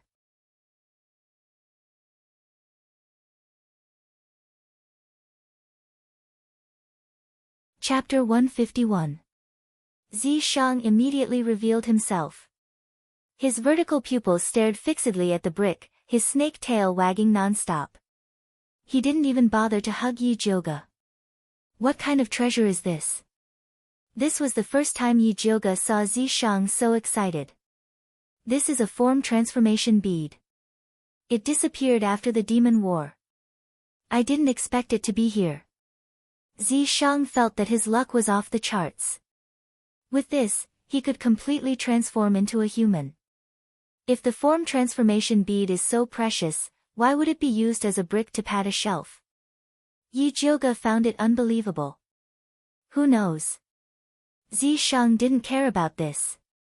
He wiped his palm on the brick and sucked out an azure blue bead that emitted a faint fragrance. Yi Jioga was attracted by the fragrance and couldn't help but swallow her saliva. She could feel that this was a good thing and would be very beneficial to her. Don't think about it. It's mine. If it was anything else, Zishang wouldn't mind giving it to her, but this form transformation bead was out of the question. I'm just taking a look. Yi Jioga didn't dare to snatch something from Zishang's mouth. I'm going into seclusion to cultivate. Be careful and don't get into trouble. Zishang swallowed the form transformation bead and returned to Yi Jioga's imprint. When are you coming out? Yi Jioga hurriedly asked. Unfortunately, Zishang didn't respond. It seemed like he was in deep sleep. F***ck, it's like this every time. Big sister curses you for failing to transform. Yi Jioga cursed inwardly. Following that, she had dinner and took care of some miscellaneous matters before returning to her room to flip through the yellow booklet Wan Xiang gave her. There was a detailed introduction of each contestant's situation, and even the address of their medicine refining tower was recorded. This batch of contestants, including her and Yi Shanshan, had a total of 6 second-rank pill refiners. Apart from Gong Hongyu from Baimu City, the names of the others were unfamiliar. She skimmed through the booklet and sat cross-legged on the bed to cultivate the manifestation technique. Ever since she collected the white bone fire, her cultivation speed was extremely fast. Even if she didn't cultivate her spiritual power, she could still circulate it slowly. However, the most impressive thing was her divine sense. In the past, it could only envelop a room at most. Now, it could extend outwards. She slowly released her divine sense to the next room and clearly saw Yi Rui sleeping soundly. Just as she was about to continue training her divine sense, suddenly, something with the smell of blood swept past her small building and flew towards the east. Her divine sense bounced back abruptly. Yi Jioga immediately opened his eyes. That cold and bloody aura just now was very strange and did not seem to belong to Su Junqing. Could it be Lu Yunfei? Yi Jioge hurriedly jumped out of the window and chased after that row of small buildings in the east. Unfortunately, after circling the inside and outside of the building, he could no longer find that strange aura. Other than the Crown Prince, Su Junqing, Yi Shanshan, and Gong Hongyu, she remembered that there were several other important people living here. Yi Jioge took out the yellow booklet again and started reading. She discovered that other than her, the other Tier 2 pill refiners were all living in the eastern building. Was it a coincidence or an accident? The more Yi Jioge thought about it, the more uneasy he became. He returned to his room and had a sleepless night. He got up before dawn to look for Aunt Chong. Aunt Chong, was there any movement at the east building last night? Yi Jioge asked. No, the guard on duty last night said it was very peaceful there. Did young miss discover something? Auntie Chong quickly asked. If Yi Jioge discovered something and they did not know about it, then they would have failed in their duties. No, I was just casually asking. Yi Jioge shook his head and could not help but look towards the east. He saw that it was very quiet there. Other than the servants coming in and out, there was not a single pill refiner walking around. Everyone was focused on preparing for the competition tomorrow. Thinking about the competition tomorrow, Yi Jioge could only put down the questions in his heart and wholeheartedly prepare for the competition. The next day, the pill refining competition officially began. All the participants had to wait in the pill refining pavilion's hall to enter. Yi Jioge pulled Yi Rui to a corner and carefully observed the Tier 2 pill refiners participating in the competition. Gong Hongyu wore a red dress today and stood in the middle of the hall. She was very arrogant and looked at the others with disdain. It was as if she was saying that all of them were trash who were here to spar with her. Yi Shanshan wore a white dress and stood beside Gong Hongyu like a white lotus. She was very low-key. A young man with a head full of small braids and dressed in a black and red robe stood in the left corner. His eyes wandered around and he was very vigilant. A middle-aged woman with high cheekbones, a mean face, and thin wrinkles on the corners of her mouth stood in the right corner. She looked very aloof.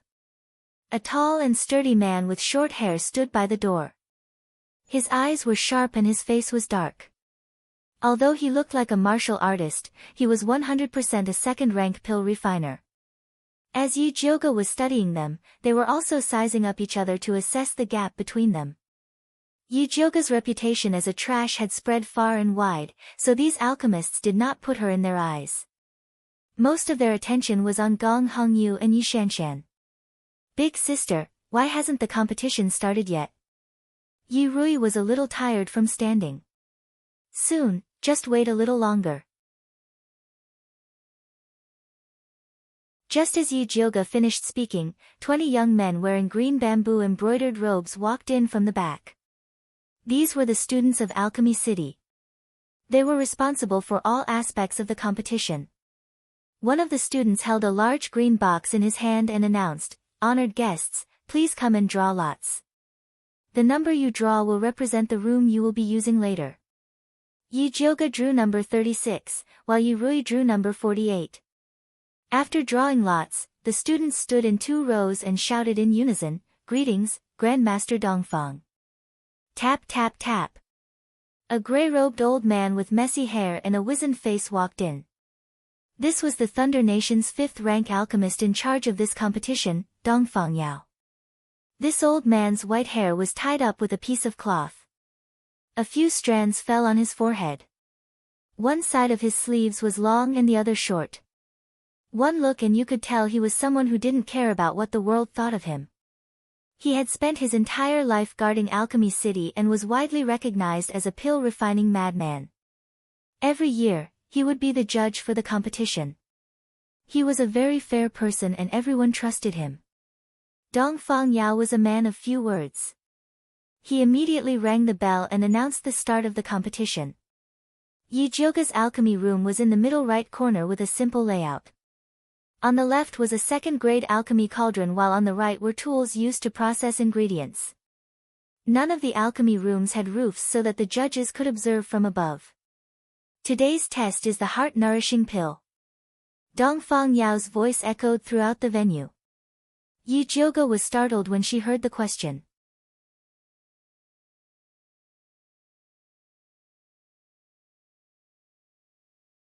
Chapter 152.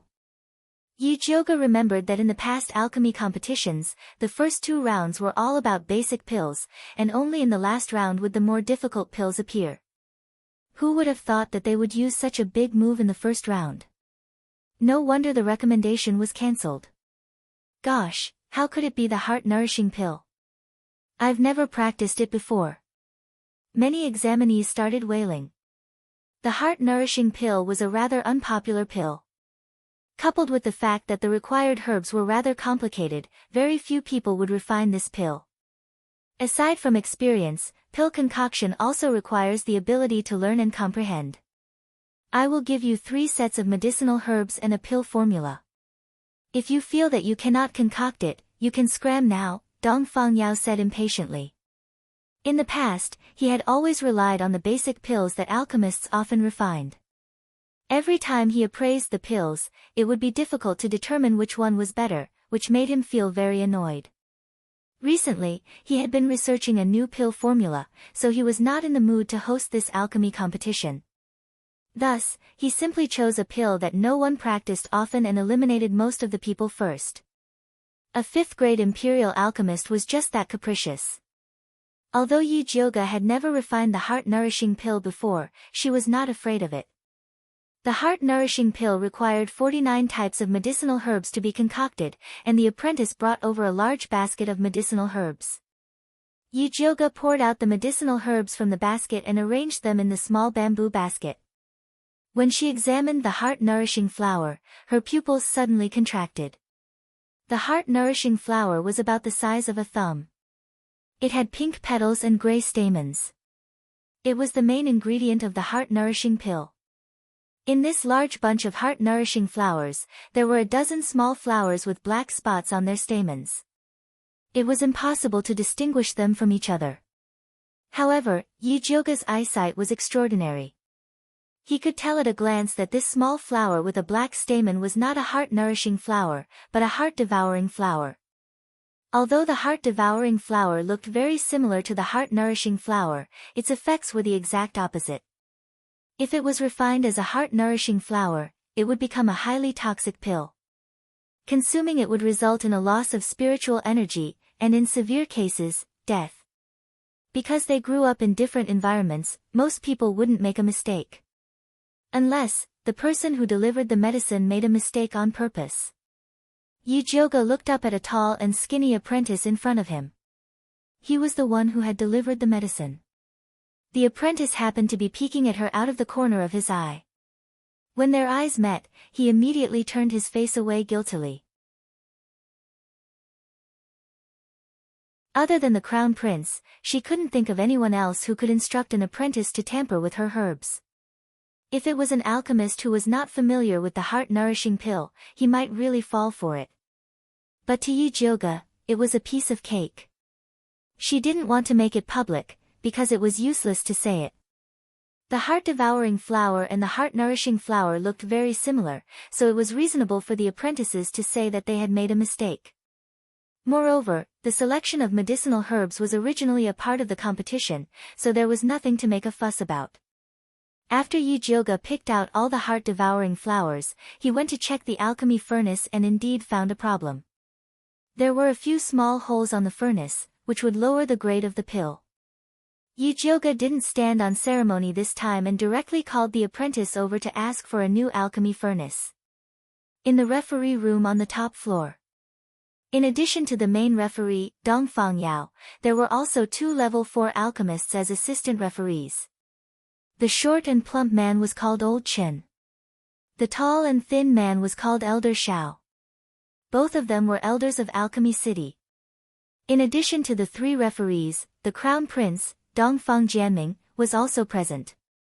He was respectfully standing beside Dongfang Yao, accompanying him to observe the situation of the various alchemy rooms.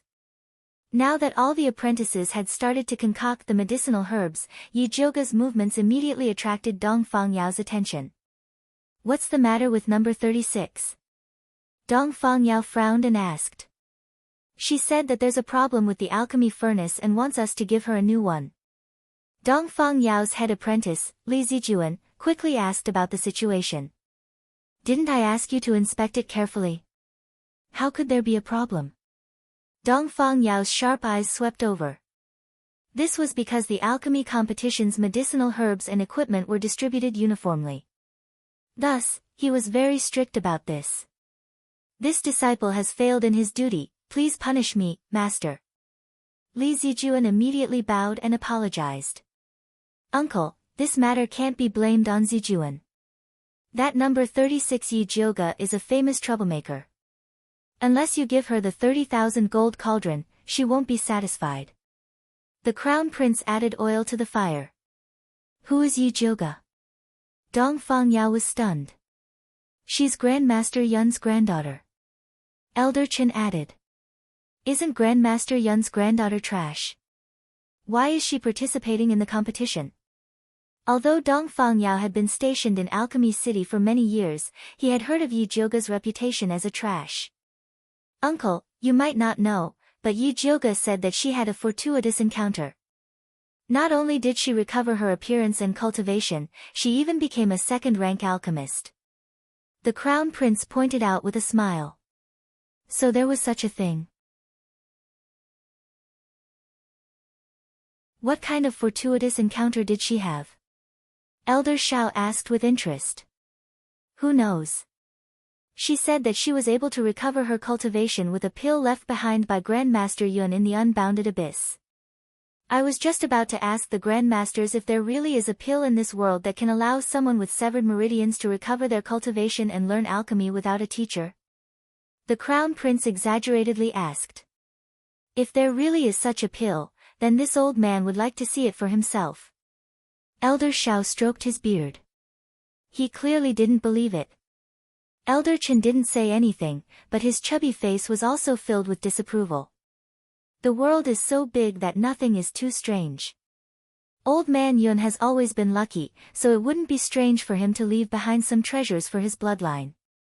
Dong Fangyao disapprovingly spoke.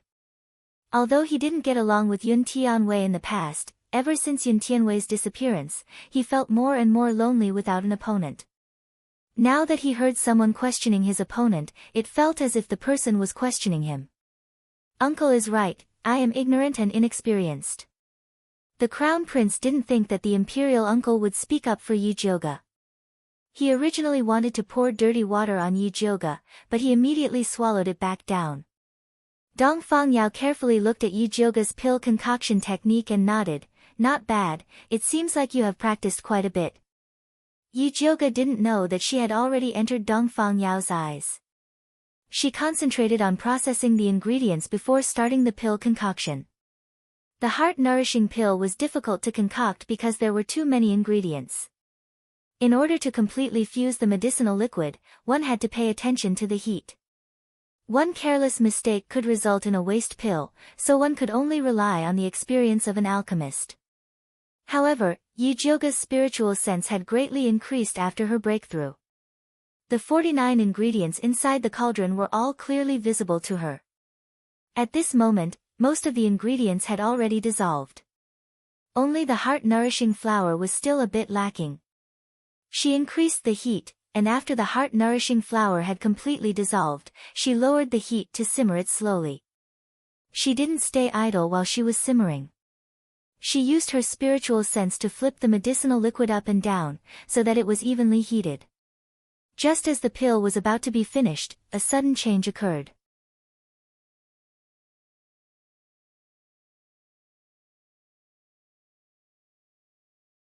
Chapter 153.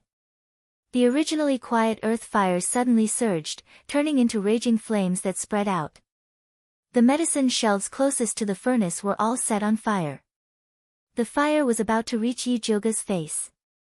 Her fingers moved slightly, and a wisp of white flame quietly drilled into the source of the earth fire, swallowing it in one gulp. Yijioga waved her hand and the earth fire that lost its source disappeared, leaving behind a charred furnace. The commotion of the fire was too big. Even Yurui realized something was wrong. She ignored the student's obstruction and ran over, asking anxiously, "Big sister, are you okay?" "I'm fine. Why are you here?" "Hurry up and go back to concoct pills," Yijioga said. "Big sister, why are you still concocting pills?" Yurui was so angry that her face turned red. She shouted at the student, "What are you guys doing? You can't even control the earth fire. What if someone gets burned?" When the people who were concocting pills heard Yurui's words, they couldn't help but move away from the earth fire. The heart-nourishing pill was already hard to concoct. Now that they were distracted, they basically became useless pills. They immediately complained about the earth fire. "What's going on?" Dong Fangyao had already rushed over from the referee's room when the earth fire went out of control. Behind him were Old Chen, Old Xiao, and the Crown Prince. "Master, the earth fire went out of control." Li Zijuan's expression was very ugly. The alchemy competition had been held for so many years, but this was the first time such a major mistake had occurred. Everyone else's earth fire is fine. Why did your earth fire go out of control? Did you do something you shouldn't have? The Crown Prince sneered, looking at Yijioga with malice. "If I knew how to make the earth fire go out of control, I would be the Crown Prince," Yijioga said sarcastically. "What do you mean by that? Are you saying that the earth fire went out of control because of the Crown Prince?" Dong Fangyao asked directly. "Uncle, I didn't," the Crown Prince quickly denied. "There must be some misunderstanding here. Miss Yi, why don't you come to the referee's room with us?" Old Chen saw that the situation was bad and quickly said. "No, if there's anything, we'll have to make it clear here. Big sister just changed the alchemy furnace. Is there something wrong with that alchemy furnace?" Yurui was small in stature, but she was full of vigor. She looked like she wanted to seek justice for her big sister. "Yes, someone drilled a hole in that pill furnace." Yijioga nodded. She didn't want to say these things, but she was very angry when she lost control of the earth fire. It was one thing for the Crown Prince to tamper with the medicinal herbs and the cauldron, but to think that he even dared to touch the earth fire. If not for her white bone flame being able to devour flames, she might have been injured by this earth fire. Just as everyone was discussing this matter, Dong Fangyao coldly said, "The path of alchemy is ever-changing, so accidents are very common. However, as an alchemist, you must abide by your heart. If you don't want to compete, then scram." As soon as he said that, no one dared to say anything else. They all retracted their heads and started to refine their pills again. Even though he had failed to concoct the pill just now, he still had 2 more chances. He couldn't afford to waste them. Fourth sister, Great Master Dongfang is right. If you want to advance on the path of alchemy, you have to get rid of external things. You should also go back. Yijioga patted Yurui's head. "All right." Although Yurui was still a little unwilling, she still obediently returned to her alchemy room. Change her alchemy room and prepare 3 more sets of ingredients. Dong Fangyao ordered the disciples behind him. "No need." Yijioga shook his head. "What? You want to withdraw from the competition just because of a little setback?" Dong Fangyao looked displeased. "With just this little ability, you still have the face to say that you are Great Master Yun's granddaughter." The Crown Prince sneered from the side. "I don't want to withdraw from the competition," Yijioga said with an innocent face. "Then what do you want?" Dong Fangyao frowned, thinking that Yijioga wanted to take the opportunity to make a rude request. "I don't want to do anything." Yijioga inexplicably looked at Dong Fangyao and said, "My heart-nourishing pill has already been refined. There is no need to prepare another alchemy room and ingredients. Isn't your pill useless?" Dong Fangyao's surprised gaze fell on Yijioga's alchemy furnace. "Who said it was useless?" Yijioga opened the alchemy furnace that was burnt black. Inside the alchemy furnace lay 3 pink and lustrous pills, exuding a fragrant aura. She had just used her spiritual sense to wrap around the already formed heart-nourishing pill, so the pill was not affected by the out-of-control earth fire. Grade 1 heart-nourishing pill. Dongfang Yao could see the grade of this pill at a glance, and could not help but look at Yi Jioge with a bit of appreciation. Then I can rest now. Yi Jioge's expression was cold. Wait a moment, come with me first, I have something to ask you. Dongfang Yao turned and walked towards the tea room on the 2nd floor. Yi Jioge put away the heart-nourishing pill and followed Dongfang Yao upstairs. The crown prince fiercely looked at Yi Jioge's back, wishing that he could eat her alive. What does Great Master Dongfang want with me? Yi Jioge stood at the door and asked. Dongfang Yao was also a clever person, he did not invite Yi Jioge to sit down, and directly asked, Girl, are you selling the spiritual fire in your body? Yi Jioge's pupils suddenly shrank, he did not think that even though he was so careful, he would still be able to detect the existence of the white bone fire. However, at this time, he absolutely could not admit it. Yi Jioge was just about to play dumb, when Dongfang Yao opened his mouth and said, It is useless for you to deny it, this old man has his own way to test it. The earth fire here is something that I have spent countless efforts to cultivate, you commanded the spiritual fire to swallow it, shouldn't you give this old man an explanation? Yi Jioge was silent for a moment, then said, That is because you harmed me first. This time, it is indeed our dereliction of duty, this old man will definitely give you an explanation after investigating. Although Dongfang Yao was obsessed with cultivation, he was not a fool who did not know anything. Even if Dongfang Jianming is behind this, can you give me an explanation? Yi Jioge raised his eyebrows, his face was full of disbelief. Even if Dongfang Yan is behind this old man can still give you an explanation.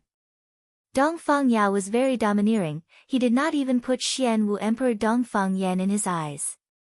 Yi Jioge could see that Dongfang Yao was not lying to her. But even so, she could not sell the white bone fire to him. This is a different thing, I will give you 100 spirit coins to buy your spiritual fire, and I will also give you a wood pseudo-spiritual fire. If you have any other requests, as long as I can do it, I will agree. Dongfang Yao's price was very reasonable. 1 spirit coin was equivalent to 10,000 gold, but even gold could not be exchanged for spirit coins. Although the wood pseudo-spiritual fire was not a spiritual fire, it was still a very rare flame, and it was very suitable for Yi Jioge's current cultivation. The most important thing was the promise of Dongfang Yao, a rank 5 alchemist of the imperial family. If it was someone else, they would have been tempted, but unfortunately, Yi Jioge could not sell it, he would die if he sold it.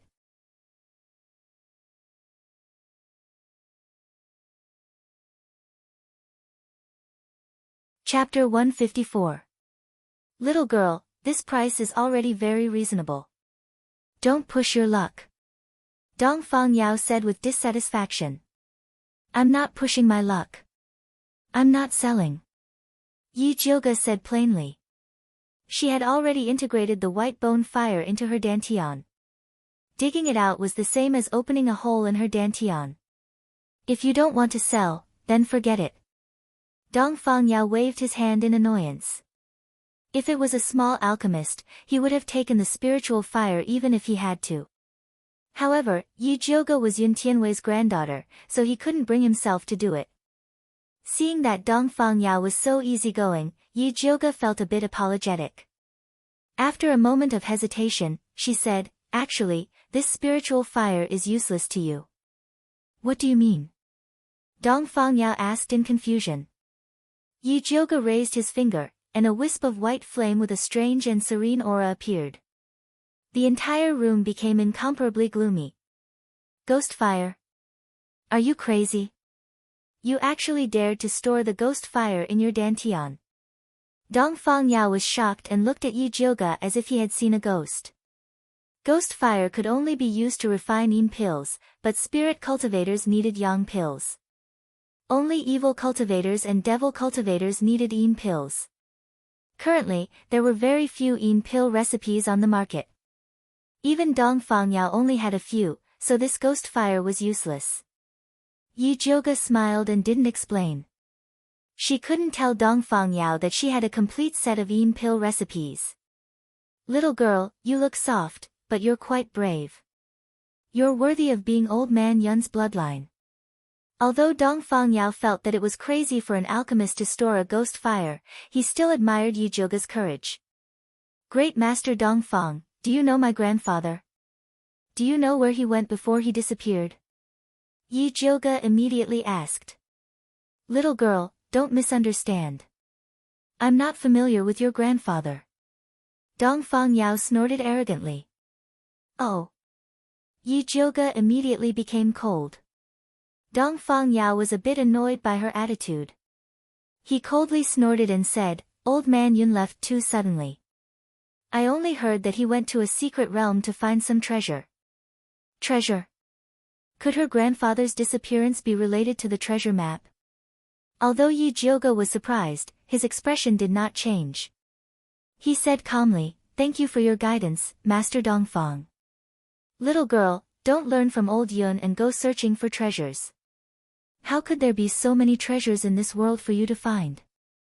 Dongfang Yao muttered. Just as Yi Jioga was getting dizzy from Dongfang Yao's nagging, he heard a knock on the door.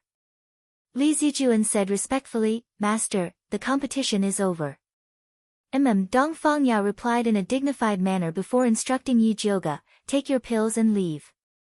With that, he got up and left the room. Yi Jioga silently returned to the competition venue. There were a total of 52 participants in the alchemy competition, but only 6 level 2 alchemists succeeded in refining the heart-nourishing pill. The pills refined by the others were all useless. At this moment, the heart-nourishing pills refined by Yi Jioga and the others were lined up in front of the judge. Yi Jioga's heart-nourishing pill is the best, Dongfang Yao said directly. Her heart-nourishing pill is not bad, but I feel that Gong Hongyu and Yi Shanshan's pills are better, and their methods are more standard. Elder Shao and Elder Chen had different opinions. Then Yi Jioga is the best, Gong Hongyu and Yi Shanshan are the best, and the other 3 are good, Dongfang Yao said decisively. Elder Chen and Elder Shao nodded silently. After all, this was only the first round of the competition. There were still 2 more rounds to go. The Crown Prince disagreed, Uncle, the medicine testing segment hasn't started yet. It's too early to judge now. The medicine testing segment of the Thunder Nation's alchemy competition was to gather people who were willing to test the medicine. When the competition started, they would choose the most suitable patients based on the effects of the medicine. A medicine that could cure an illness was a good medicine, and a medicine that could kill a person was a bad one. In the previous alchemy competition, there were many examples of people being cured by the medicine, but no one had died from eating it. After all, the medicine that could advance to the next stage was of a good grade. Let the patients come in. Dongfang Yao instructed Li Zijuan. Yes. Li Zijuan nodded respectfully and ordered the apprentices to bring the patients in. Not long later, 6 people with pale faces and cyanosis on their lips walked in. It was obvious that they were patients with serious heart problems. The person in charge of testing the medicine for Yi Jioga was a handsome young man with dark skin and deep facial features. Although he was wearing the most commonly seen narrow sleeves of the Thunder Nation, Yi Jioga was certain that he wasn't from the Thunder Nation.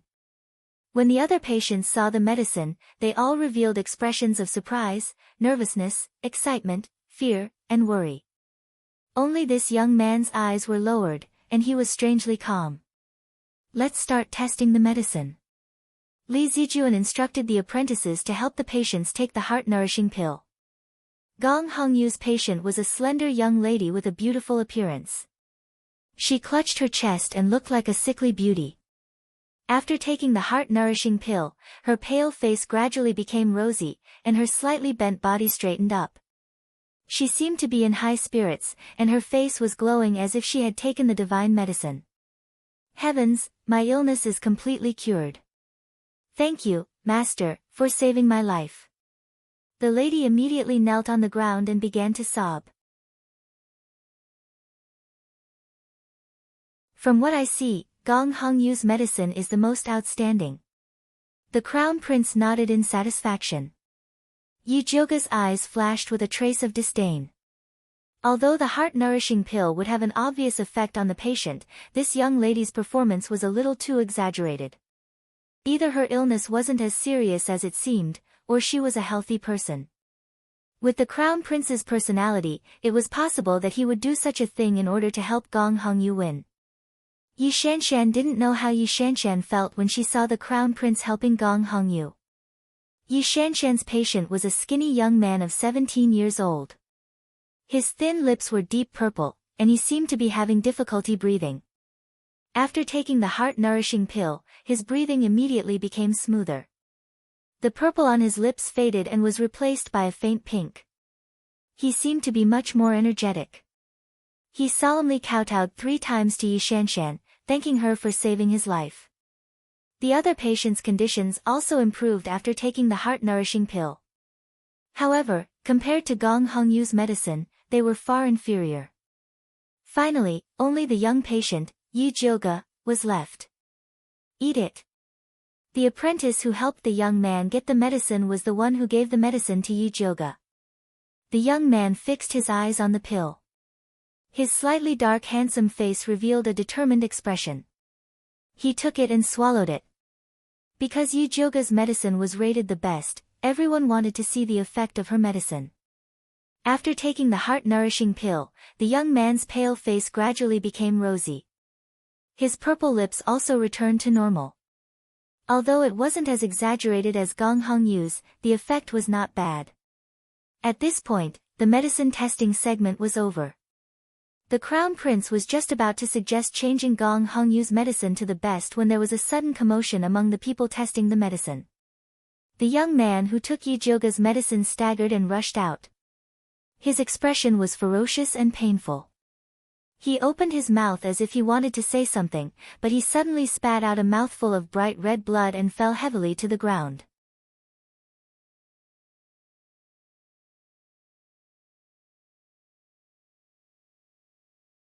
Chapter 155. What's going on? Everyone was shocked. Yi Jioga immediately rushed forward to check the young man's pulse and discovered that his heart meridians were all broken. It was a miracle that he didn't die. She took out the thunder fire needle and sealed his broken heart meridians. She then raised her head and shouted at Li Zijuan, "Prepare a quiet room for me. I want to treat him." Oh! Li Zijuan was about to instruct the apprentices to prepare a room when he was stopped by Gong Hongyu. She pointed at Yi Jioga and shouted, "Yi Jioga, you actually refined a poisonous pill to harm people. You're simply heartless and heartless." After saying that, she turned to look at the judges and said, "I strongly request that the alchemy competition disqualify her." "I agree." The Crown Prince immediately nodded. "Agree, your grandpa." Yi Jioga raised his head and said angrily, "Saving people is more important. Is this the time to talk about this? He was poisoned to death by you and you still have the face to talk about saving people."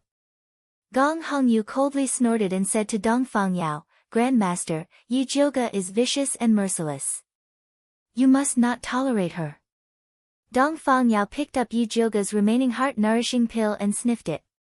He frowned and said, "There's no problem with these pills. Grandmaster, Yi Jioga's tester died in front of you. How can you say that there's no problem?" Gong Hongyu agitatedly said.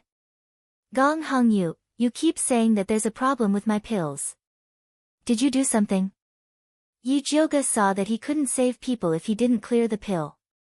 He simply stood up and pointed at the tall and thin apprentice and said, "He put the heart-devouring flower in my ingredients."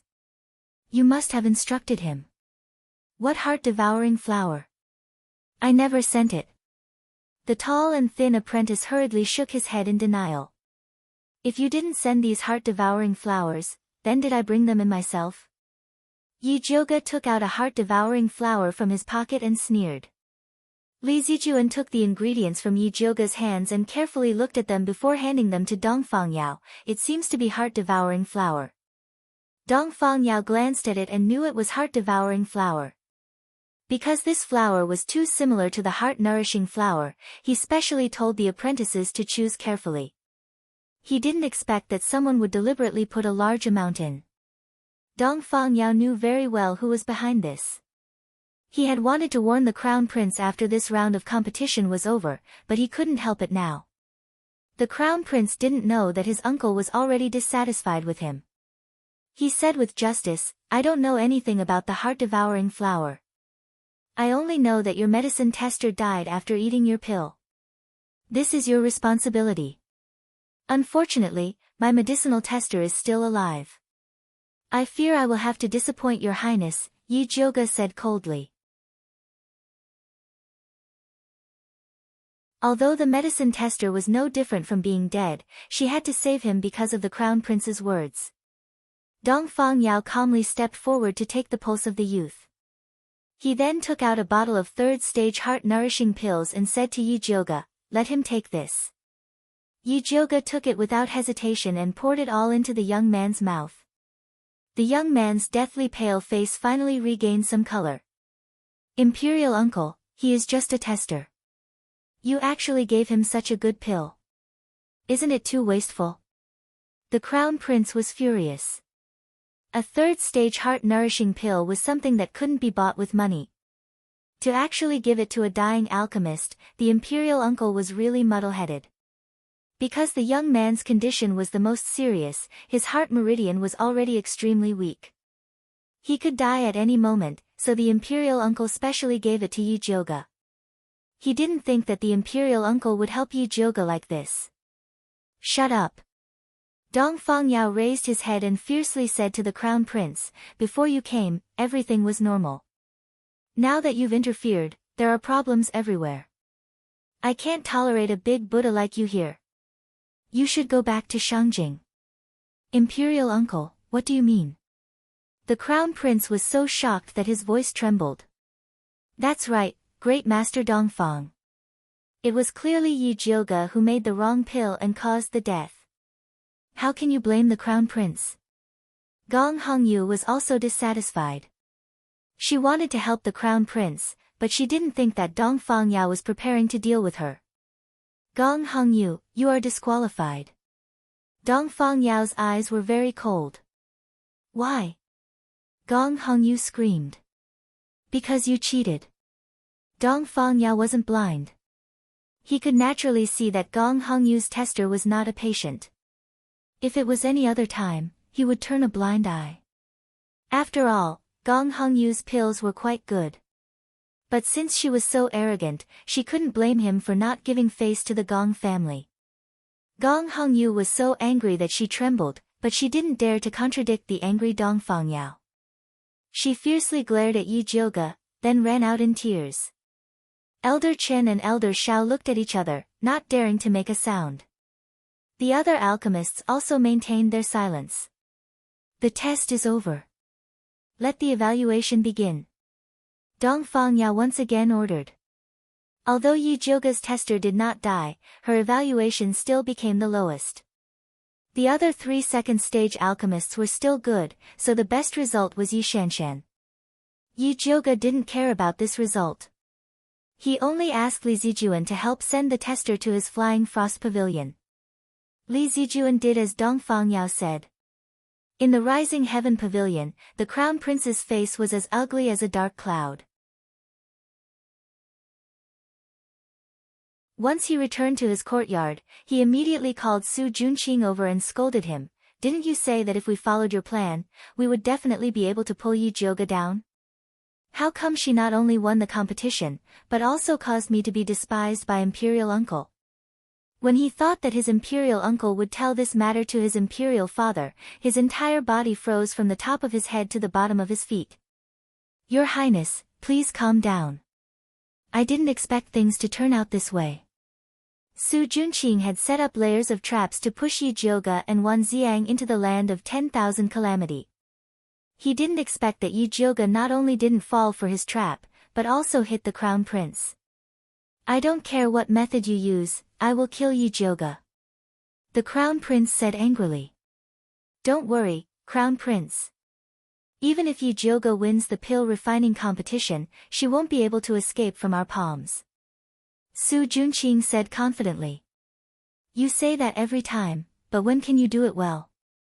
I really don't know why Imperial Mother sent you here. You're simply trash. The Crown Prince roared at Su Junqing. A sinister light flashed in Su Junqing's eyes, but he quickly returned to his original state. He smiled and looked at the Crown Prince's eyes. He said gently, there must be a reason why the Empress sent me to assist your Highness.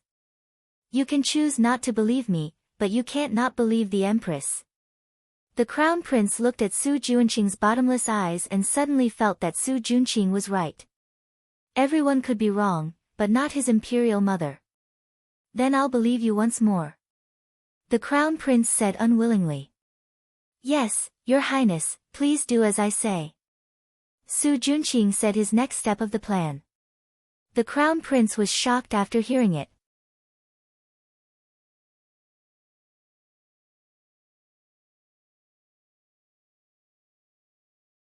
Chapter 156.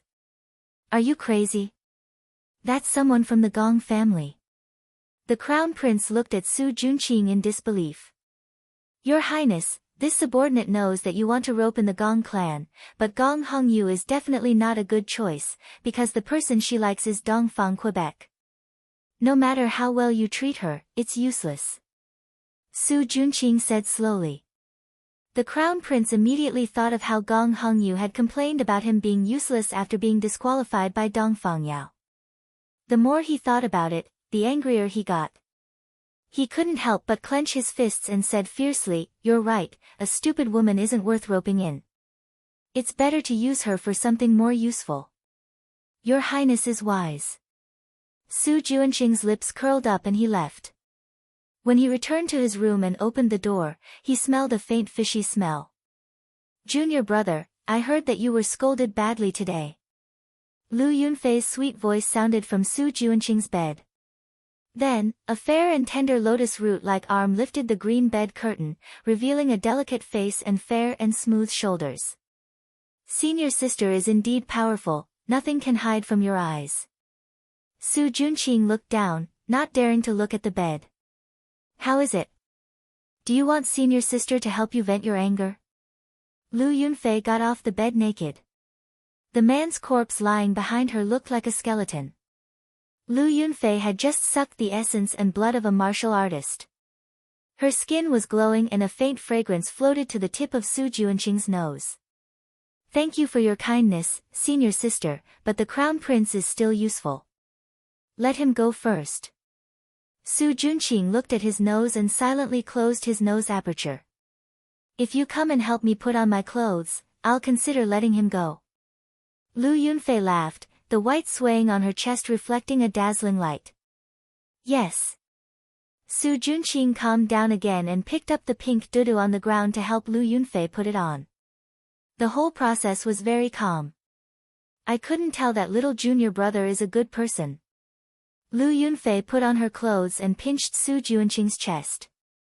Tell me, why did you call me here? Senior sister, the Crown Prince has already agreed to the next step of our plan. Tonight is the highlight of the show, so I hope that senior sister can personally cooperate with us to prevent things from changing. Su Junqing specially brought a man with a high cultivation as a sacrifice and called Lu Yunfei back, hoping that she would personally deal with Yi Jioga. Don't worry, since I've taken your benefits, I'll naturally do my best to help you. Lu Yunfei frivolously patted Su Junqing's face and smiled very charmingly. For the past few days, she had been playing with the shadow assassin, Yi Yu. Originally, he wanted to push him down tonight and reap the fruits of victory. However, the sacrificial offering just now was still to her liking. She was very full now, so she decided to pick the night feather later. Thank you, senior sister. Su Junqing had a grateful expression, but in his heart, he was very dissatisfied. This wasn't his mission alone, but Lu Yunfei looked like she was here to help. However, no matter how dissatisfied he was, he did not dare to make a sound. If he failed this mission, Liu Yunfei would at most be confined and punished by the elder ancestor, but he would not be able to escape death. Alright, I'll go meet that prey now. Liu Yunfei stuck out her pink tongue and licked her lips, muttering to herself, although that woman's temper is a bit bad, her skin is not bad. With that, her figure disappeared like a ghost. Su Junqing silently destroyed the dried corpse on the bed and tidied up the messy room. Then, he opened the window and looked towards the west direction of the Flying Frost sect, laughing coldly in his heart, Yi Jioga, tonight will be the day of your death. At this moment, Yi Jioga was in the backyard of the Flying Frost sect treating the youth who was testing the medicine. Although the youth had already taken the bottle of rank 3 heart-nourishing pills from Dong Fengyao, his condition was still very bad. His broken heart meridian was in a mess, his blood was flowing in the opposite direction, and he was in danger of dying at any moment. If she wanted to save him, she had to use external force to smooth out his heart meridian, allowing his blood to circulate normally. If Yi Jioga did not advance, she was afraid that she would be helpless. She pinched her fingers and inserted the thunder fire needle into the youth's body, and began to use all her strength to repair his heart meridian. Ever since Yi Jioga's cultivation advanced, not only did the spiritual power in her body double, her control over the lightning fire needle also became more sensitive. Under her control, the purplish-red lightning fire needle turned into a stream of light, repairing the youth's heart meridian one by one. Time flew. When she finished repairing the last one, her entire body was about to collapse. But fortunately, the heart meridian was repaired perfectly. After the youth's blood returned to the right path, his breathing became incomparably stable, and his tightly knitted brows also relaxed. Yi Jioga estimated that he would probably need another 4 hours before he would wake up, so she left the room. Yi Rui was anxiously waiting outside. Upon seeing her, she immediately asked, "Big sister, just what happened? Who is that man?" After she lost the first round of the competition, she was cleared out, so she did not know what happened afterwards. Just now, when she saw Yi Jioga bringing a dying man back, she was really scared to death. "He is my medicine tester today."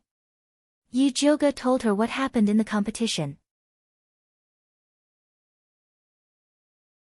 After Yi Rui heard that Gong Hongyu was disqualified and the crown prince was chased back to the capital, she immediately jumped up in joy and shouted, "This good news must be properly celebrated.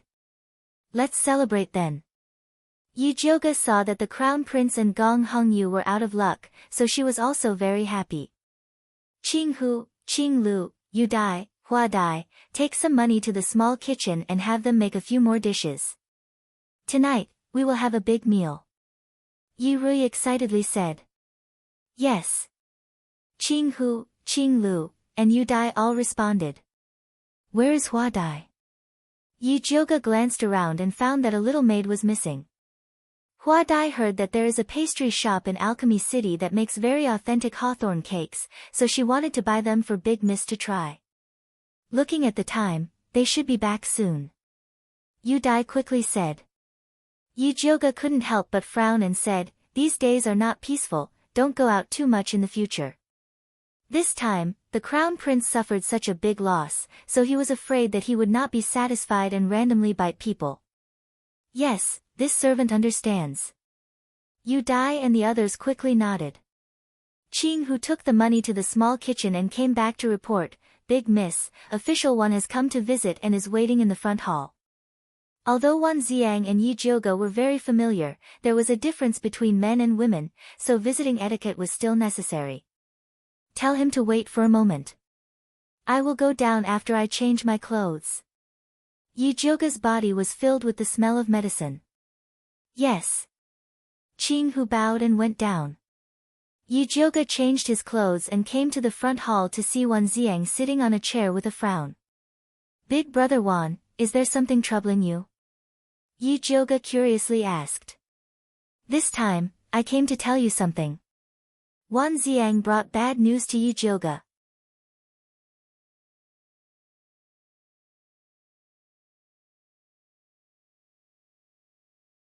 Chapter 157. When Bai Songling was escorting Yi Jioga, she noticed that many spiritualists who came to participate in the alchemy competition had gone missing. There were more than a dozen of them, and Bai Songling suspected that they were captured by the Bloodlust sect. The Bloodlust sect dares to attack spiritualists so brazenly. How audacious! Yi Jioga frowned. In the past, the Bloodlust sect only dared to capture ordinary people to train. Even if they wanted to deal with spiritualists, they had to do it in secret. Now, they had captured more than a dozen spiritualists. That was insane. Songling has already reported this to the Spiritualist Alliance. They're going to send someone to investigate. Wan Xiang was also shocked by the evil cultivator's generosity.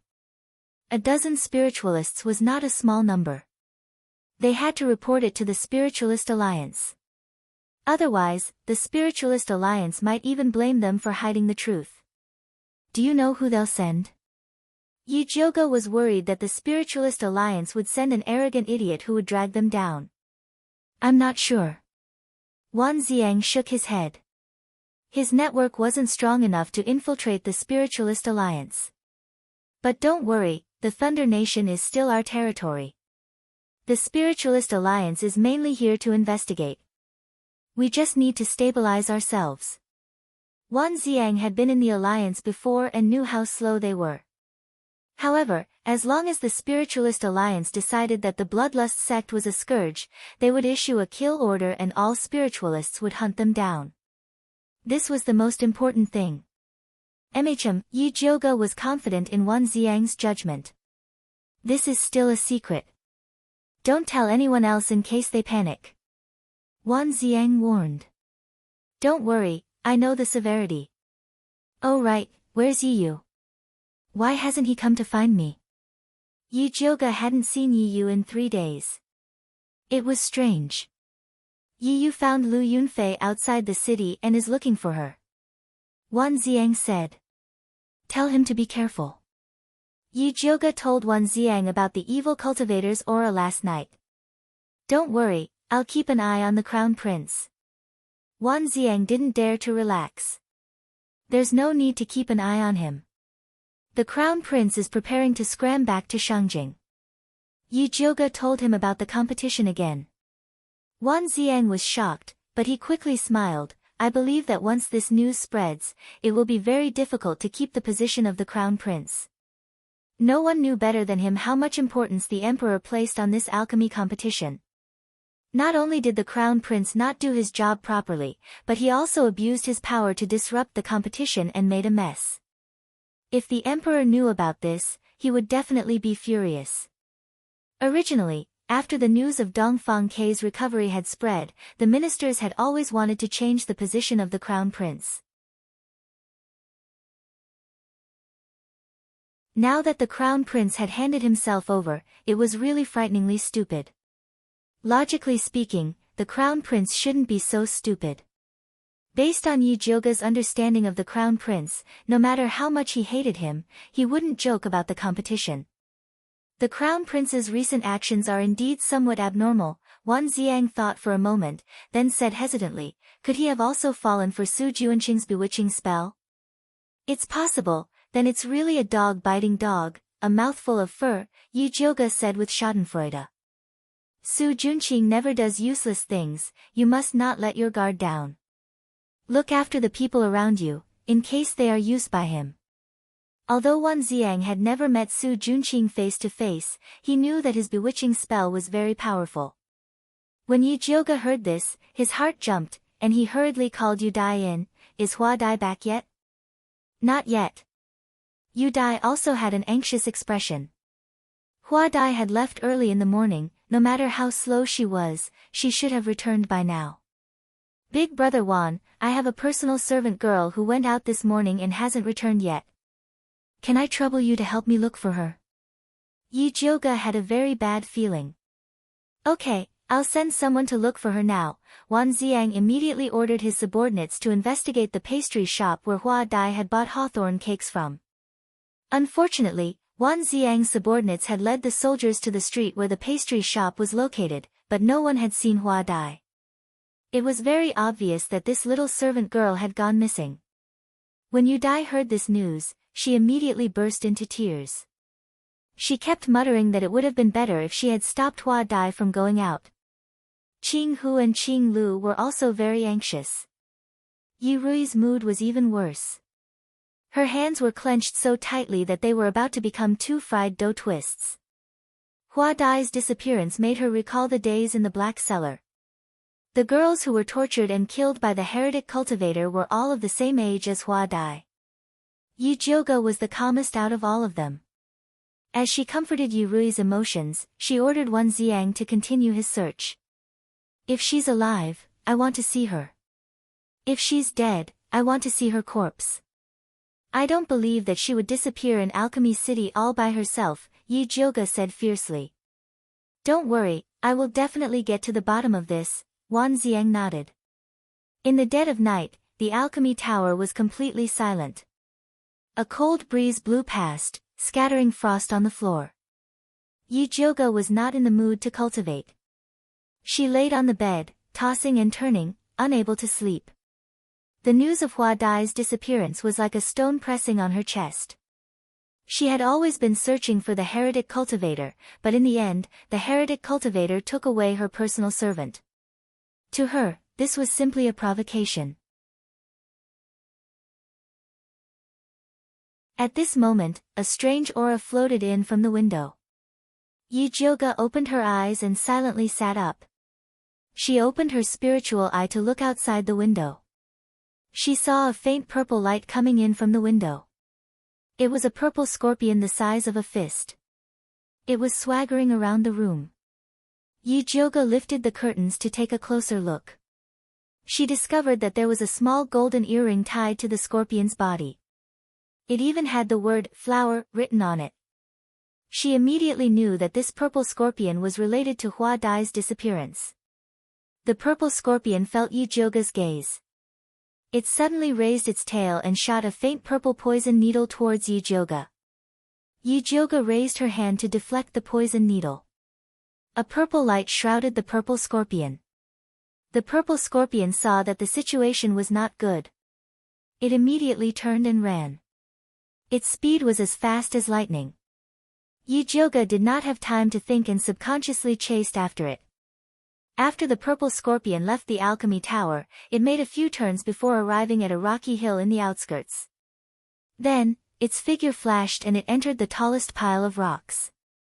Yi Jioge stopped in her tracks. She activated her spiritual energy and shot a purple lightning at the pile of rocks. With a boom, the pile of rocks flew in all directions. It revealed a black hole in the ground. The night wind blew past. A thick smell of blood floated in from the hole. Yi Jioge's heart immediately jumped to her throat. She walked step by step to the hole. The white bone flame appeared from her fingers and lit up the hole. She looked carefully. Her eyes instantly widened and she could not help but suck in a breath of cold air.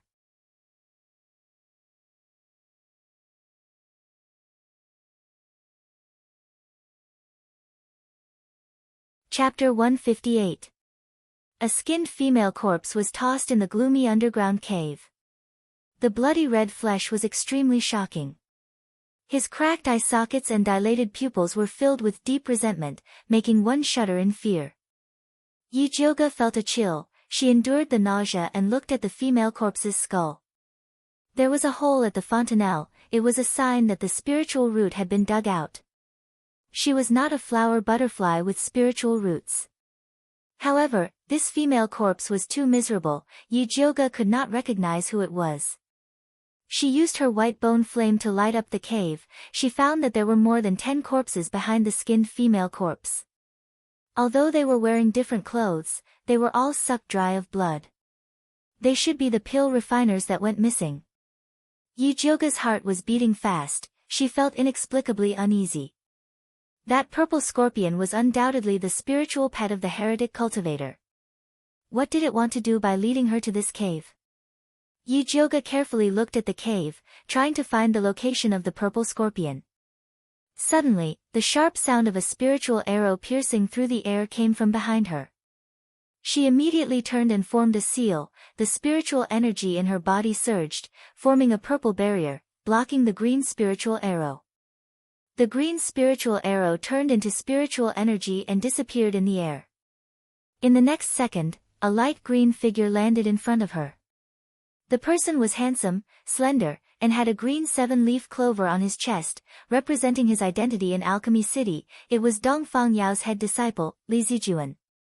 Li Zijuan, why did you sneak attack me? Yi Zhuge asked unkindly. I thought you were a heretic cultivator. Li Zijuan's gaze fell on the cave behind Yi Zhuge, his expression changed. He said in disbelief, you killed these people? Of course not. Yi Zhuge immediately denied. She was about to explain, but there was a commotion from afar. A group of soldiers holding torches quickly approached them. The one in front was wearing a golden embroidered 5-clawed dragon. It was the crown prince, Dongfang Jianming. Beside him was Yi Shanshan, but there was no trace of Su Junqing. When the crown prince reached the pile of rocks, he immediately ordered the soldiers to surround Yi Zhuge. It was as if he was going to capture a large beast. Crown prince, what is the meaning of this? When Yi Zhuge saw the crown prince's formation, he realized that this was a trap set up by him. Otherwise, it would not have been so coincidental. Yi Zhuge, I want to ask you what you mean. The crown prince looked at the hole behind Yi Zhuge. The blazing torch illuminated the entire pile of rubble, and the situation at the entrance of the underground cave was also clear at a glance. Ah! When Yi Shanshan saw the female corpse in the hole, she immediately covered her mouth and widened her eyes. She was so scared that her face turned pale. Third Miss Gong. The crown prince cried out before viciously looking at Yi Zhuge and saying, you deranged woman, you actually dared to act so viciously against Third Miss Gong. How do you know that this female corpse is Third Miss Gong? Yi Zhuge raised his eyebrows. I found a letter in Third Miss Gong's room. The letter said that you used the law to restore her qualification and let her come to the pile of rocks alone. I didn't expect you to lead her to death. The crown prince was so distressed that he couldn't even continue to speak. I didn't send a letter to Third Miss Gong. It was because my personal maid, Hua Dai, was kidnapped. A purple scorpion with her earring led me here, which was why I found these corpses. Yi Zhuge explained. Yi Zhuge, you still dare to quibble at this point? Your maid, Hua Dai, wasn't kidnapped. She escaped on her own and came to us for help. She had long since discovered your true identity as an evil cultivator, but she didn't dare to expose it. Only when she heard that you were going to make a move against Third Miss Gong did she run out. I didn't think that we would still be one step too late. The crown prince had a regretful expression. Wu, big sister Hongyu, you died so miserably. Yi Shanshan covered her mouth and sobbed. Those who didn't know better would think that she had lost her mother. What did you say? Hua Dai is with you. This news was completely out of Yi Zhuge's expectations. Young Lady Yi, your personal maid accused you of being an evil cultivator who specialized in sucking human blood to cultivate. Not only did you kidnap contestants from Alchemy City, but you also tried to kill Third Miss Gong. Do you have any explanation for this? Li Zijuan asked. Zijuan, the evidence and witnesses are here. What is there to explain? Hurry up and capture this murderous evil cultivator. The crown prince was flustered and exasperated. Although this isn't the first or second time your highness has falsely accused me, this time you're even using me as a scapegoat for evil cultivators. I don't know what benefits you've received from them. Yi Zhuge narrowed his eyes and spoke with a voice as cold as ice. You said that my personal maid, Hua Dai, accused me of being an evil cultivator. Call her out and confront her. The crown prince turned around and commanded, Yi Zhuge, you really won't shed a tear until you see your coffin. Someone, bring Hua Dai out. Soon after, 2 soldiers brought a petite girl from the back of the group. She had large eyes and a small round face. It was Hua Dai's appearance. Hua Dai's eyelids drooped and didn't dare to look at Yi Zhuge. Hua Dai, don't be afraid. Tell everyone what you said today. The crown prince spoke with confidence. Young lady, she's not human. She's a blood-sucking evil cultivator. She killed many people in order to cultivate.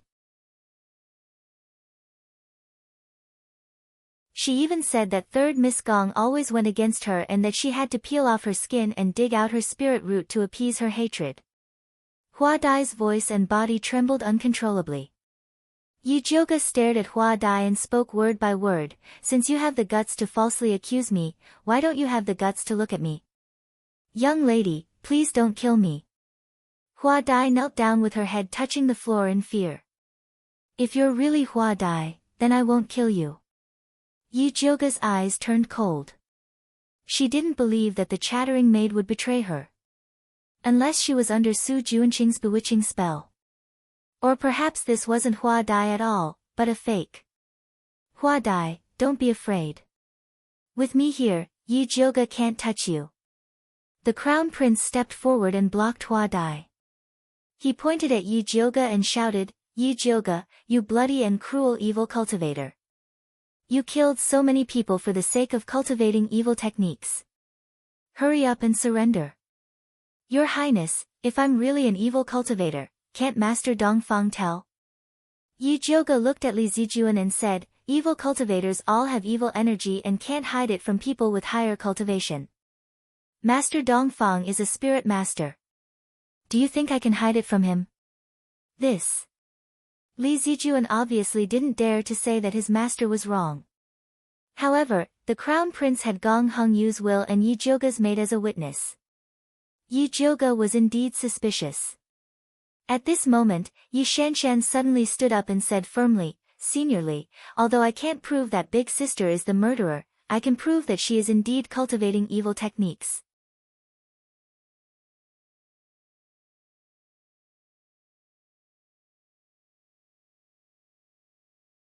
Chapter 159. Li Zijuan probably didn't expect Yi Shanshan to testify against her sister. He was stunned for a moment before asking, "What evidence does second Miss Yi have?" "Senior brother Li, everyone in Shangjing knows that my big sister was seriously ill in the past. Her meridians were all broken and she couldn't cultivate. She was ugly and dull. But some time ago, she suddenly said that she had a fortuitous encounter in the abyss. Not only did her meridians recover, but her cultivation also skyrocketed. In just 3 months, she became a level 2 spirit pill master. Even her appearance became extremely beautiful. Other than cultivating evil arts, I can't think of any other fortuitous encounter that could make her change so much." Yi Shanshan said word by word. It could be seen that she had prepared these words in her mind before saying them. It had to be said that her words were very convincing. Even Li Zijuan felt that it was very plausible. He couldn't help but frown. His gaze fell on Yi Jioge's face. 3 years ago, because he admired Master Yun, he had met Yi Jioge in private. At that time, Yi Jioge was indeed ugly. She was timid and couldn't even speak clearly. But the Yi Jioge in front of him was so beautiful, like a snow lotus blooming in the dark night. Even if she was surrounded and attacked, her limpid eyes were still so firm, revealing a proud and peerless sharpness. She was indeed a different person from before. Second sister's words are indeed reasonable. But if I really was an evil cultivator, the first person I would kill would be you. Although your blood must be unbearably stinky, it's not bad to feed it to the dogs." Yi Jioge's beautiful eyes were as clear as water, but the light that flashed through them was extremely cold, like an abyss that made people's hearts tremble. Yi Shanshan was creeped out by Yi Jioge's gaze and immediately hid behind the crown prince. "Yi Jioge, you still don't know how to repent. How dare you threaten Shanshan in front of me? Do you really think that you can cover the sky with one hand?" The crown prince immediately stood up. "I'm innocent. Why should I repent? The one who wants to cover the sky with one hand is you." Yi Jioge sneered. "You." The crown prince was so angry that his face turned red, but he knew that he was no match for Yi Jioge in a verbal battle, so he turned to Li Zijuan and said, "Zijuan, both the witness and the material evidence are here. Yi Jioge is the murderer. We must immediately put her in prison, otherwise it will be difficult to explain to the Gong family." Previously, the crown prince was disliked by Dong Fangyao, so he wanted to curry favor with Li Zijuan. Otherwise, he would have already ordered for Yi Jioge to be captured. When Li Zijuan thought of the Gong family, he couldn't help but have a headache. Although Gong Hongyu was only the daughter of a branch family, she was still a member of the Gong family.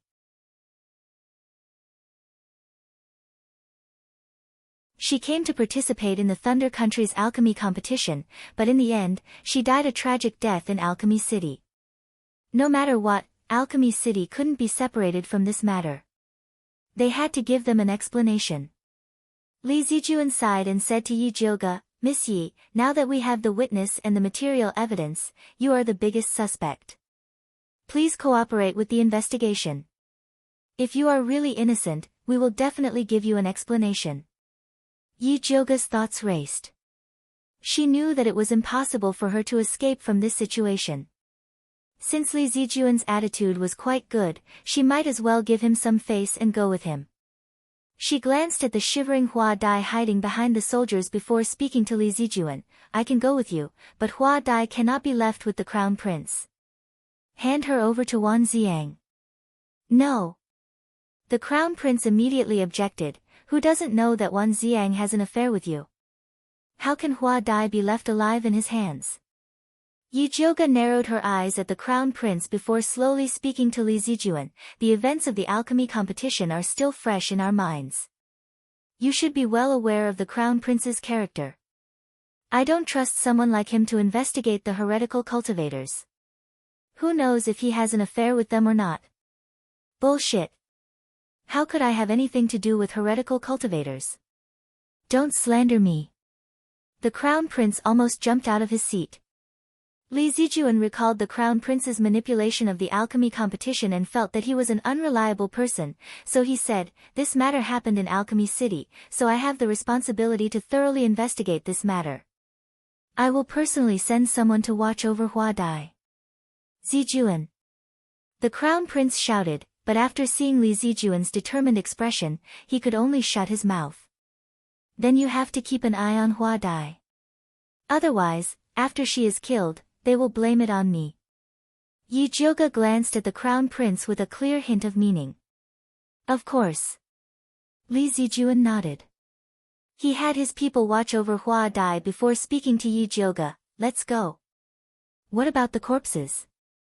Yi Jioge didn't move. "I will send someone to deal with them later." Li Zijuan's expression was calm. It was clear that he wasn't going to do this himself. Yi Jioge frowned. These corpses were killed by a heretical cultivator, so there must be many clues left on them. It would be inappropriate to deal with them rashly. I suggest that you find a professional coroner or spirit doctor to take a look. You're right. Li Zijuan had a whole new level of respect for Yi Jioge. A normal person would be confused in her situation, but her thoughts were clear.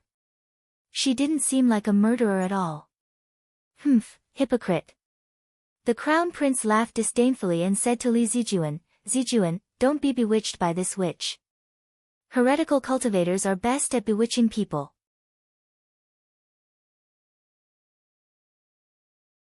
She said all this to deceive you. In my opinion, we should quickly take care of third Miss Gong's corpse, so that the Gong family won't be disappointed. Yes, the dead are already dead. We should not mess with their corpses anymore. Yi Shanshan said sorrowfully. Li Zijuan suddenly hesitated. At this moment, another group of people came from the darkness. It was Wan Xiang who had received the news and rushed over.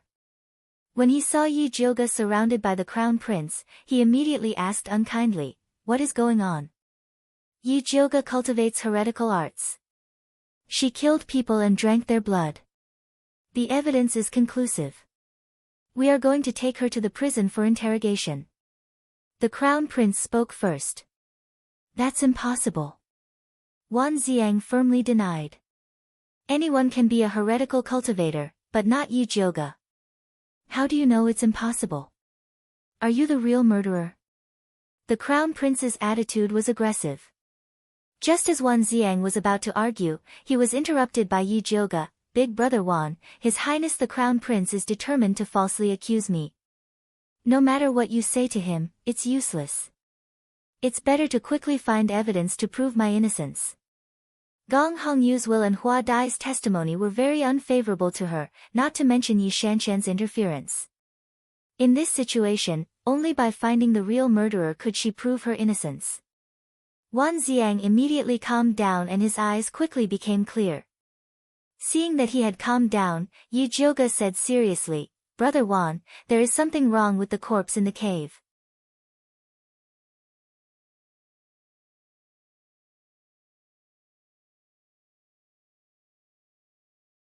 Chapter 160. There's something strange about the corpse at the cave entrance.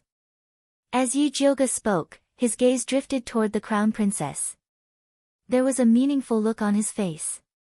She said this to trick the crown prince to see how he would react. As expected, the crown prince's eyes flickered. Previously, when Su Junqing told him that he wanted to use Gong Hongyu to deal with Yi Jioga, he did not know that this matter was related to the evil cultivator. To be honest, he was also scared when he saw so many corpses at the entrance of the cave. But now that he was riding a tiger, it was hard to get off. He could only brace himself to the end and kill Yi Jioga first. In any case, he wouldn't let Wan Xiang and the others off. It didn't matter even if they discovered something. The crown prince calmed himself down and said to Li Zijuan, "Zijuan, leave the corpses to Lord Wan to deal with. We should hurry up and bring Yi Jioga back in case something goes wrong again." Li Zijuan couldn't help but look at Yi Jioga. Yi Jioga calmly said, "I still have 2 things to tell Brother Wan. I'll leave after that." "No." The crown prince strongly objected. "All right." Li Zijuan nodded in agreement. "Speak." Wan Xiang walked to Yi Jioga's side. "The first thing." Yi Jioga told her the reason why he appeared at the pile of rocks tonight, and used the purple scorpion to vaguely mention the butterfly's abnormality. "The second thing." She hoped that Wan Xiang could send someone to protect Yi Rui and Yu Dai. The crown prince and the heretic cultivators of the bloodthirsty sect had set up this trap to drag her into it. She was afraid that the people around her would be killed. "I've already sent people to the Flying Frost Pavilion." The moment Wan Xiang found out that something had happened to Yi Jioga, he immediately sent his elite troops to protect Yi Rui and the others. "Thank you." Yi Jioga heaved a sigh of relief.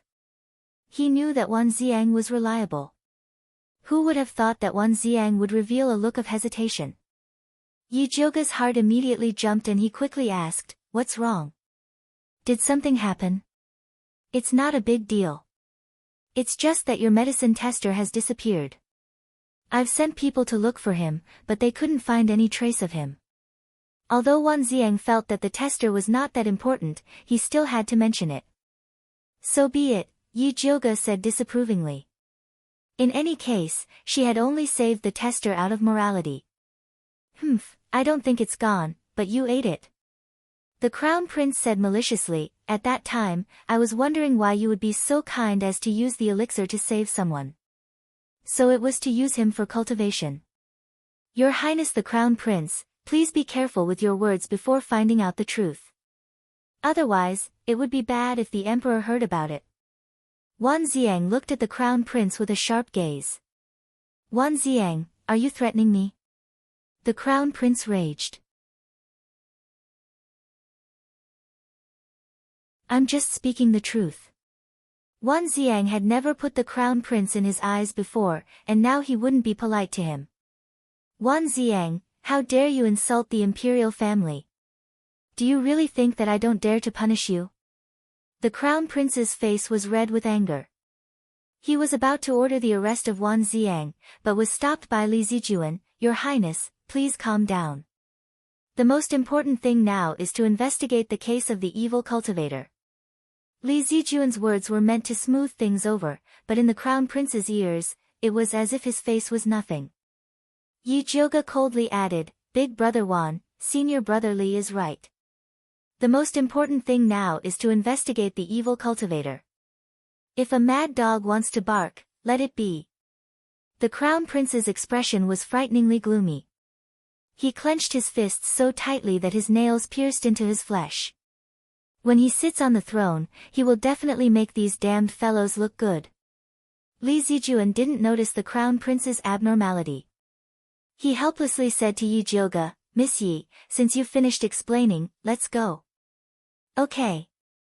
Yi Jioge cooperated and left with Li Zijuan. Wan Xiang stood in place and silently watched Yi Jioge leave. He saw her slender figure surrounded by a group of soldiers. It was very eye-catching, revealing a feeling of desolation. Yi Jioge was so strong, nothing would happen to her. Wan Xiang took a deep breath and quickly calmed his mind. He took his people to the entrance of the cave. He looked through the pile of rocks, but unfortunately, he didn't find the purple scorpion that Yi Jioge mentioned. But this was also within his expectations, so he wasn't discouraged. He continued to look through the corpses in the cave. These spirit practitioners' corpses had all been dug out. But apart from Gong Hongyu, who had been skinned, the other corpses had all their cultivation blood sucked dry. Gong Hongyu's corpse was very fresh. The wall beside her had spots of bright red blood, as if it had been splashed not too long ago. These spots of blood were very orderly, and it seemed that the deceased didn't have any signs of struggle. Wan Xiang deduced that Gong Hongyu was very likely killed elsewhere before being brought here to be skinned. As for the corpses that had their cultivation blood sucked dry, the stiffness of their muscles was different, and the time of death was also different.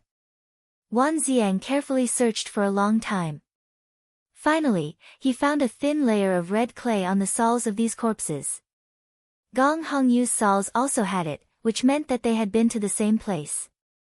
As long as he found the source of this red clay, he would be able to find the place where they died. In order to confirm his guess, Wan Xiang decided to go out of the city and investigate.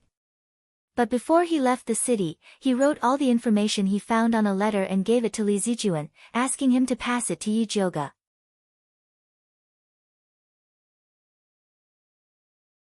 At this time, Yi Jioge was locked up in the Jodan Pavilion at the very end of Alchemy City. Although the Crown Prince strongly requested that Yi Jioge be locked up in the prison, Li Zijuan, after consulting his master, placed Yi Jioge under house arrest in his master's private territory. The Crown Prince was very angry about this and kept shouting that he would find Dong Fangyao to clarify things. Unfortunately, ever since Dong Fangyao drove the Crown Prince back to Shangjing in front of everyone, he had never seen him. Now, he used his old headache as an excuse to refuse to see anyone. The Crown Prince wanted to clear his name, but he didn't have the chance. He could only pester Li Zijuan every day, asking him to deal with Yi Jioge impartially as soon as possible. Li Zijuan was about to vomit blood from the Crown Prince's pestering. Recently, a series of bad events had happened in Alchemy City. Even the competition had to be suspended. Logically speaking, his master should have come out to take charge. But the old man despised his eldest disciple for only focusing on alchemy and turning himself stupid. He used the excuse that he needed to train Li Zijuan and pushed everything to him. Li Zijuan simply used a chicken feather as an arrow and used his master's mouth to forbid anyone from visiting Yi Jioge. Whether it was the Crown Prince, Yi Shanshan, Yi Rui, or Wan Xiang, they all refused. Wan Xiang had to spend quite a bit of effort before Li Zijuan agreed to help him pass the letter.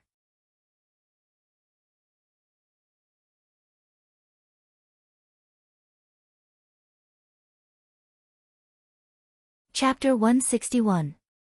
When Wan Xiang's letter was delivered, Yi Jioge was staring at the purple mark on his hand. Zi Shang had been in a deep sleep ever since he ate the shape-shifting bead. He hadn't moved at all, so Yi Jioge didn't know when he would appear. Without a demon snake by his side to ridicule, these days were really unbearably lonely. Yi Jioge sighed, touched the smooth mark, and then began to read the letter sent by Wan Xiang. Just as Wan Xiang was about to leave the city to search for the red clay mark, a thunderous voice came from outside. "Yi Jioge, get out here."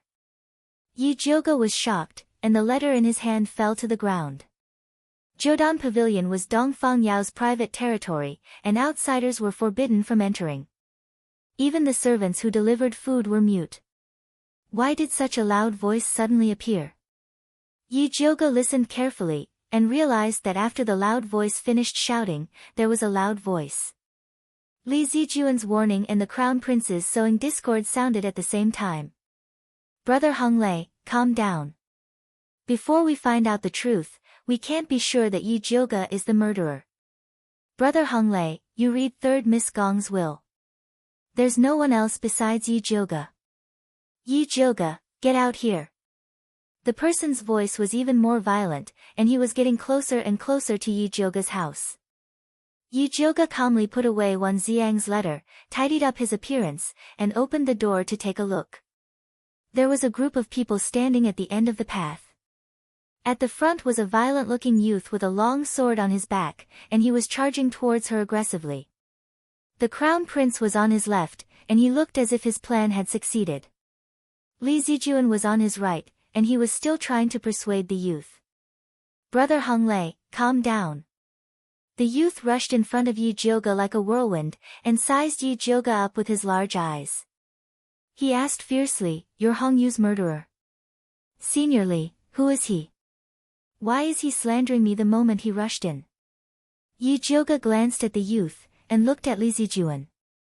"This is Gong Hong Lei, the emissary from the Spiritualist Alliance. He's also 3rd Miss Gong's brother." Li Zijuan sighed, and looked at Yi Jioge with worry. Master's banner could stop the crown prince, but it couldn't stop the alliance's emissary who wanted to avenge his sister. "Humph," Yi Jioge snorted coldly.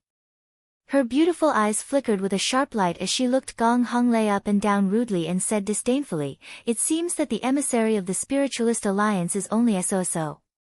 What do you mean?" Gong Hong Lei's eyes widened. He looked like he was going to draw his sword at any moment. "The Alliance sent you to investigate the evil cultivator murder, but you abused your power to punish me. Is this how the Spiritualist Alliance does things?" Yi Jioge's voice wasn't loud, but it was filled with pressure. It made Gong Hong Lei speechless. Seeing that the situation was bad, the crown prince immediately jumped out and said, "Yi Jioge, you killed someone else's little sister and still dare to say such words. You're going too far." The crown prince looked at Gong Hong Lei and said, "Brother Hong Lei, this is a crazy evil cultivator. You'd better kill her quickly to avenge your sister." "Dongfang Jianming, you keep saying that I killed Gong Hong Yu. Did you see me kill her with your own eyes? Or did you see me suck human blood to practice evil arts?" Yi Jioge interrupted the crown prince's words and shouted, "Don't use the suicide note to talk to that girl, Hua Dai. The suicide note can be forged and Hua Dai can be bribed. Unless you can show other evidence, shut up. Yi Jioge, this evidence is enough. It's useless for you to quibble. There's no one else but you." The crown prince insisted. "I haven't gone out since I came to Alchemy City from Shangjing. May I ask where I got the time to kidnap people and kill people?" Yi Jioge was not afraid of the crown prince at all. "You don't have time, but your accomplices do. Bai Songling has been loitering outside Alchemy City. Wan Xiang has also left the city. Maybe he's preparing to escape because his plan has been exposed." A cold light flashed in the crown prince's eyes.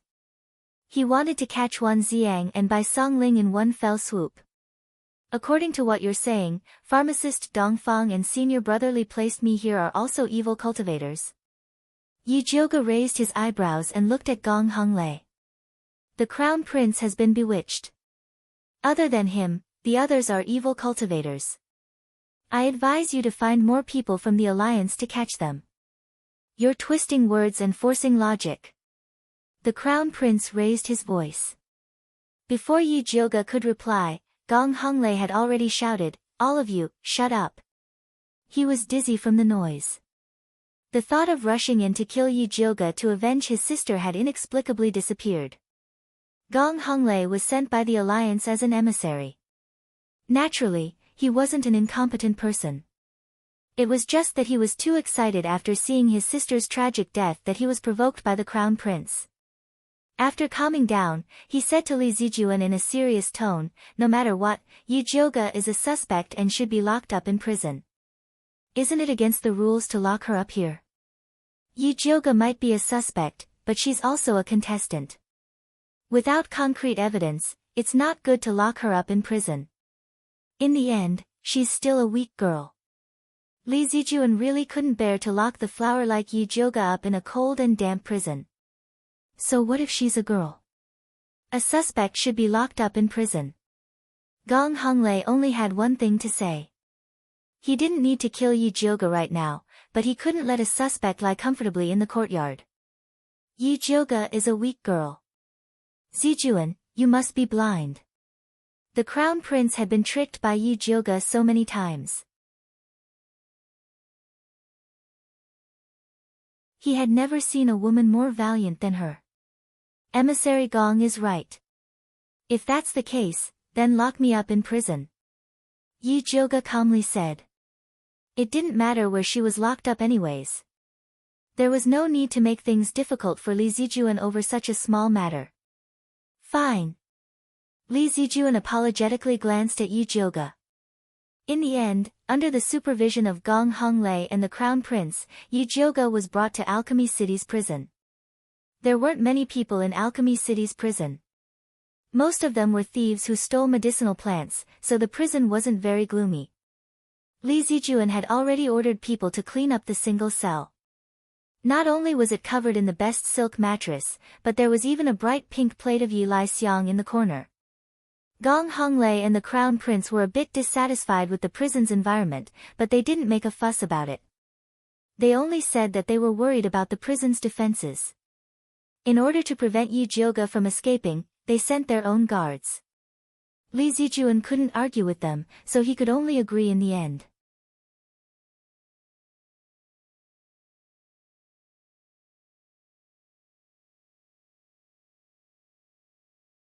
Chapter 162. In the dead of night, the prison was pitch black. Only a few oil lamps covered in dust flickered dimly on the walls. Yi Jioga was curled up in the small cell. Her eyes were tightly shut, and her long eyelashes hung down like a row of thick fans. Her breathing was very steady, as if she had already entered the land of dreams. The bright pink tuberose in the corner was quietly blooming, emitting a rich fragrance. The prison was quiet. The guards on duty were clearly separated from the people sent by the Crown Prince. They were leaning against the wall and napping. Suddenly, a light blue smoke floated in through the crack of the door and quickly spread in all directions. The guard who was napping went limp and fell to the ground. The others also fell to the ground like dumplings. The iron door of the prison creaked open. 5 black-clothed people nimbly entered the prison. After taking the key from the guard, they went straight to the small cell Yi Jioga was in. Just as they were about to open the door of the small cell, a cold voice suddenly sounded. Who goes there? The leader of the black-clothed people took a step back and signaled for his subordinates to light a torch. A bright light sprang up, illuminating the entire small cell. They saw Yi Jioga, who was supposed to be sleeping, standing in the corner. Dressed in green, she was slender and elegant. Her appearance was stunning and incomparably elegant. Her limpid eyes were so clear that it seemed as if she had never slept. Miss Yi, we were sent by Lord Wan and Lord Bai to save you. The Crown Prince wants to kill you. Please come with us. The leader of the black-clothed people said as he tried to open the large lock of the cell. He didn't expect a purple light with lightning to fall on the large lock. If the black-clothed people hadn't withdrawn their hands quickly, they would have been struck by this lightning. Miss, what do you mean by this? The black-clothed people looked up at Yi Jioga. Their low voice was filled with anxiety and disbelief. Yi Jioga hid the purple light in her hands and said to the black-clothed people with a smile that wasn't a smile, "Go back and tell Lord Wan and Lord Bai that I won't leave the prison before this matter is clearly investigated. You'll die if you don't leave." The black-clothed man spoke hurriedly, as if in the next moment, the Crown Prince would rush in and drag Yi Jioga out for interrogation. Yi Jioga said slowly, "Dongfang Jianming doesn't dare to kill me because he wants to keep me as a shield so that the real evil cultivator can kill more spiritualists to practice." So, you can go back without worry and let Sir Wan and Sir Bai investigate the Crown Prince, Su Junqing, and the evil cultivator of the bloodthirsty sect. If Yi Jioge really believed that this group of men in black was sent by Wan Xiang, then he would really be as stupid as Dongfang Jianming. The leader frowned when he heard Yi Jioge's words, but he quickly recovered and said anxiously, "Eldest lady, I don't know anything about the Crown Prince or the evil cultivator. I only know that Lord Wan and Lord Bai asked me to save you, so I have to take you away." Yi Jioge's fingers caressed the pink petals of the fragrant night lily. Her face was even more beautiful than a blooming flower, but the words that came out of her cherry lips were extremely rude. "What if I say no? Then I will have to offend you." The leader's eyes flashed with a cold light. He cut the iron chain with a knife, kicked the door open, and rushed in. Yi Jioge raised her finger slightly, and her fingertips lit up with purple spiritual power. She was about to flick out the lightning spiritual power and the sleeping powder. Unexpectedly, the man in black at the back suddenly raised his knife and very neatly put down all his companions. Internal strife, interesting. Yi Jioge held back her spiritual power, and her beautiful eyes fell on the man in black, wanting to see what he was doing. The man in black pulled off his mask, revealing a dark and handsome face with a bit of wild nature. A pair of eyes flashed with a sharp light like a wolf. It turned out to be the medicine tester who disappeared. "You are also the Crown Prince's man?" Yi Jioge raised her eyebrows and said with a little admiration, "Then you are really ruthless." One had to know that the medicine tester's heart meridian was really broken, and he was seriously injured and could die at any moment. "No, I don't know any Crown Prince." The medicine tester's voice was a little hoarse, but it was surprisingly pleasant to hear. However, his accent was definitely not from the Thunder Country, but rather from the southern frontier. "Then why did you come find me, to repay a debt of gratitude?" If that was the case, then this guy was quite loyal. This group of men in black was definitely sent by the Crown Prince. To be able to sneak in meant that he had some skill. "No." The medicine tester shook his head honestly. This slap in the face was a little painful. Yi Jioge was a little unhappy, and her expression slightly darkened. "If you are not here to repay a debt of gratitude, then let's calculate the medical fees. Grandmaster Dongfang's third-level heart-nourishing pill is worth 10,000 gold, and my medical fee is also 10,000 gold. Hand over the money." "I have no money." The medicine tester continued to shake his head. "Then what are you here for?" Yi Jioge narrowed her eyes and looked at the medicine tester's strong body. If this guy dared to tease her, then she would make him pay with his body. "My master wants to discuss a business deal with you," the medicine tester solemnly said. "Who is your master?" Yi Jioge couldn't help but raise an eyebrow. The current situation in Alchemy City was so chaotic, yet there were still people who didn't fear death and dared to come in. She really wanted to get to know them. "He said that you will understand once you see this." The medicine tester raised his hand and opened his palm. With a wave of his sleeve, a blood-red, winged poisonous earth dragon parasite with a mouth full of sharp teeth scuttled out. Its long body coiled in the medicine tester's palm, and its small eyes stared unkindly at Yi Jioge. This poisonous earth dragon parasite seemed to be of a higher level than the one Yi Yu had before. Not only was its body blood-red, but even its eyes had grown out. Although those black beady eyes were small, they were incomparably fierce. One could imagine how ferocious it was.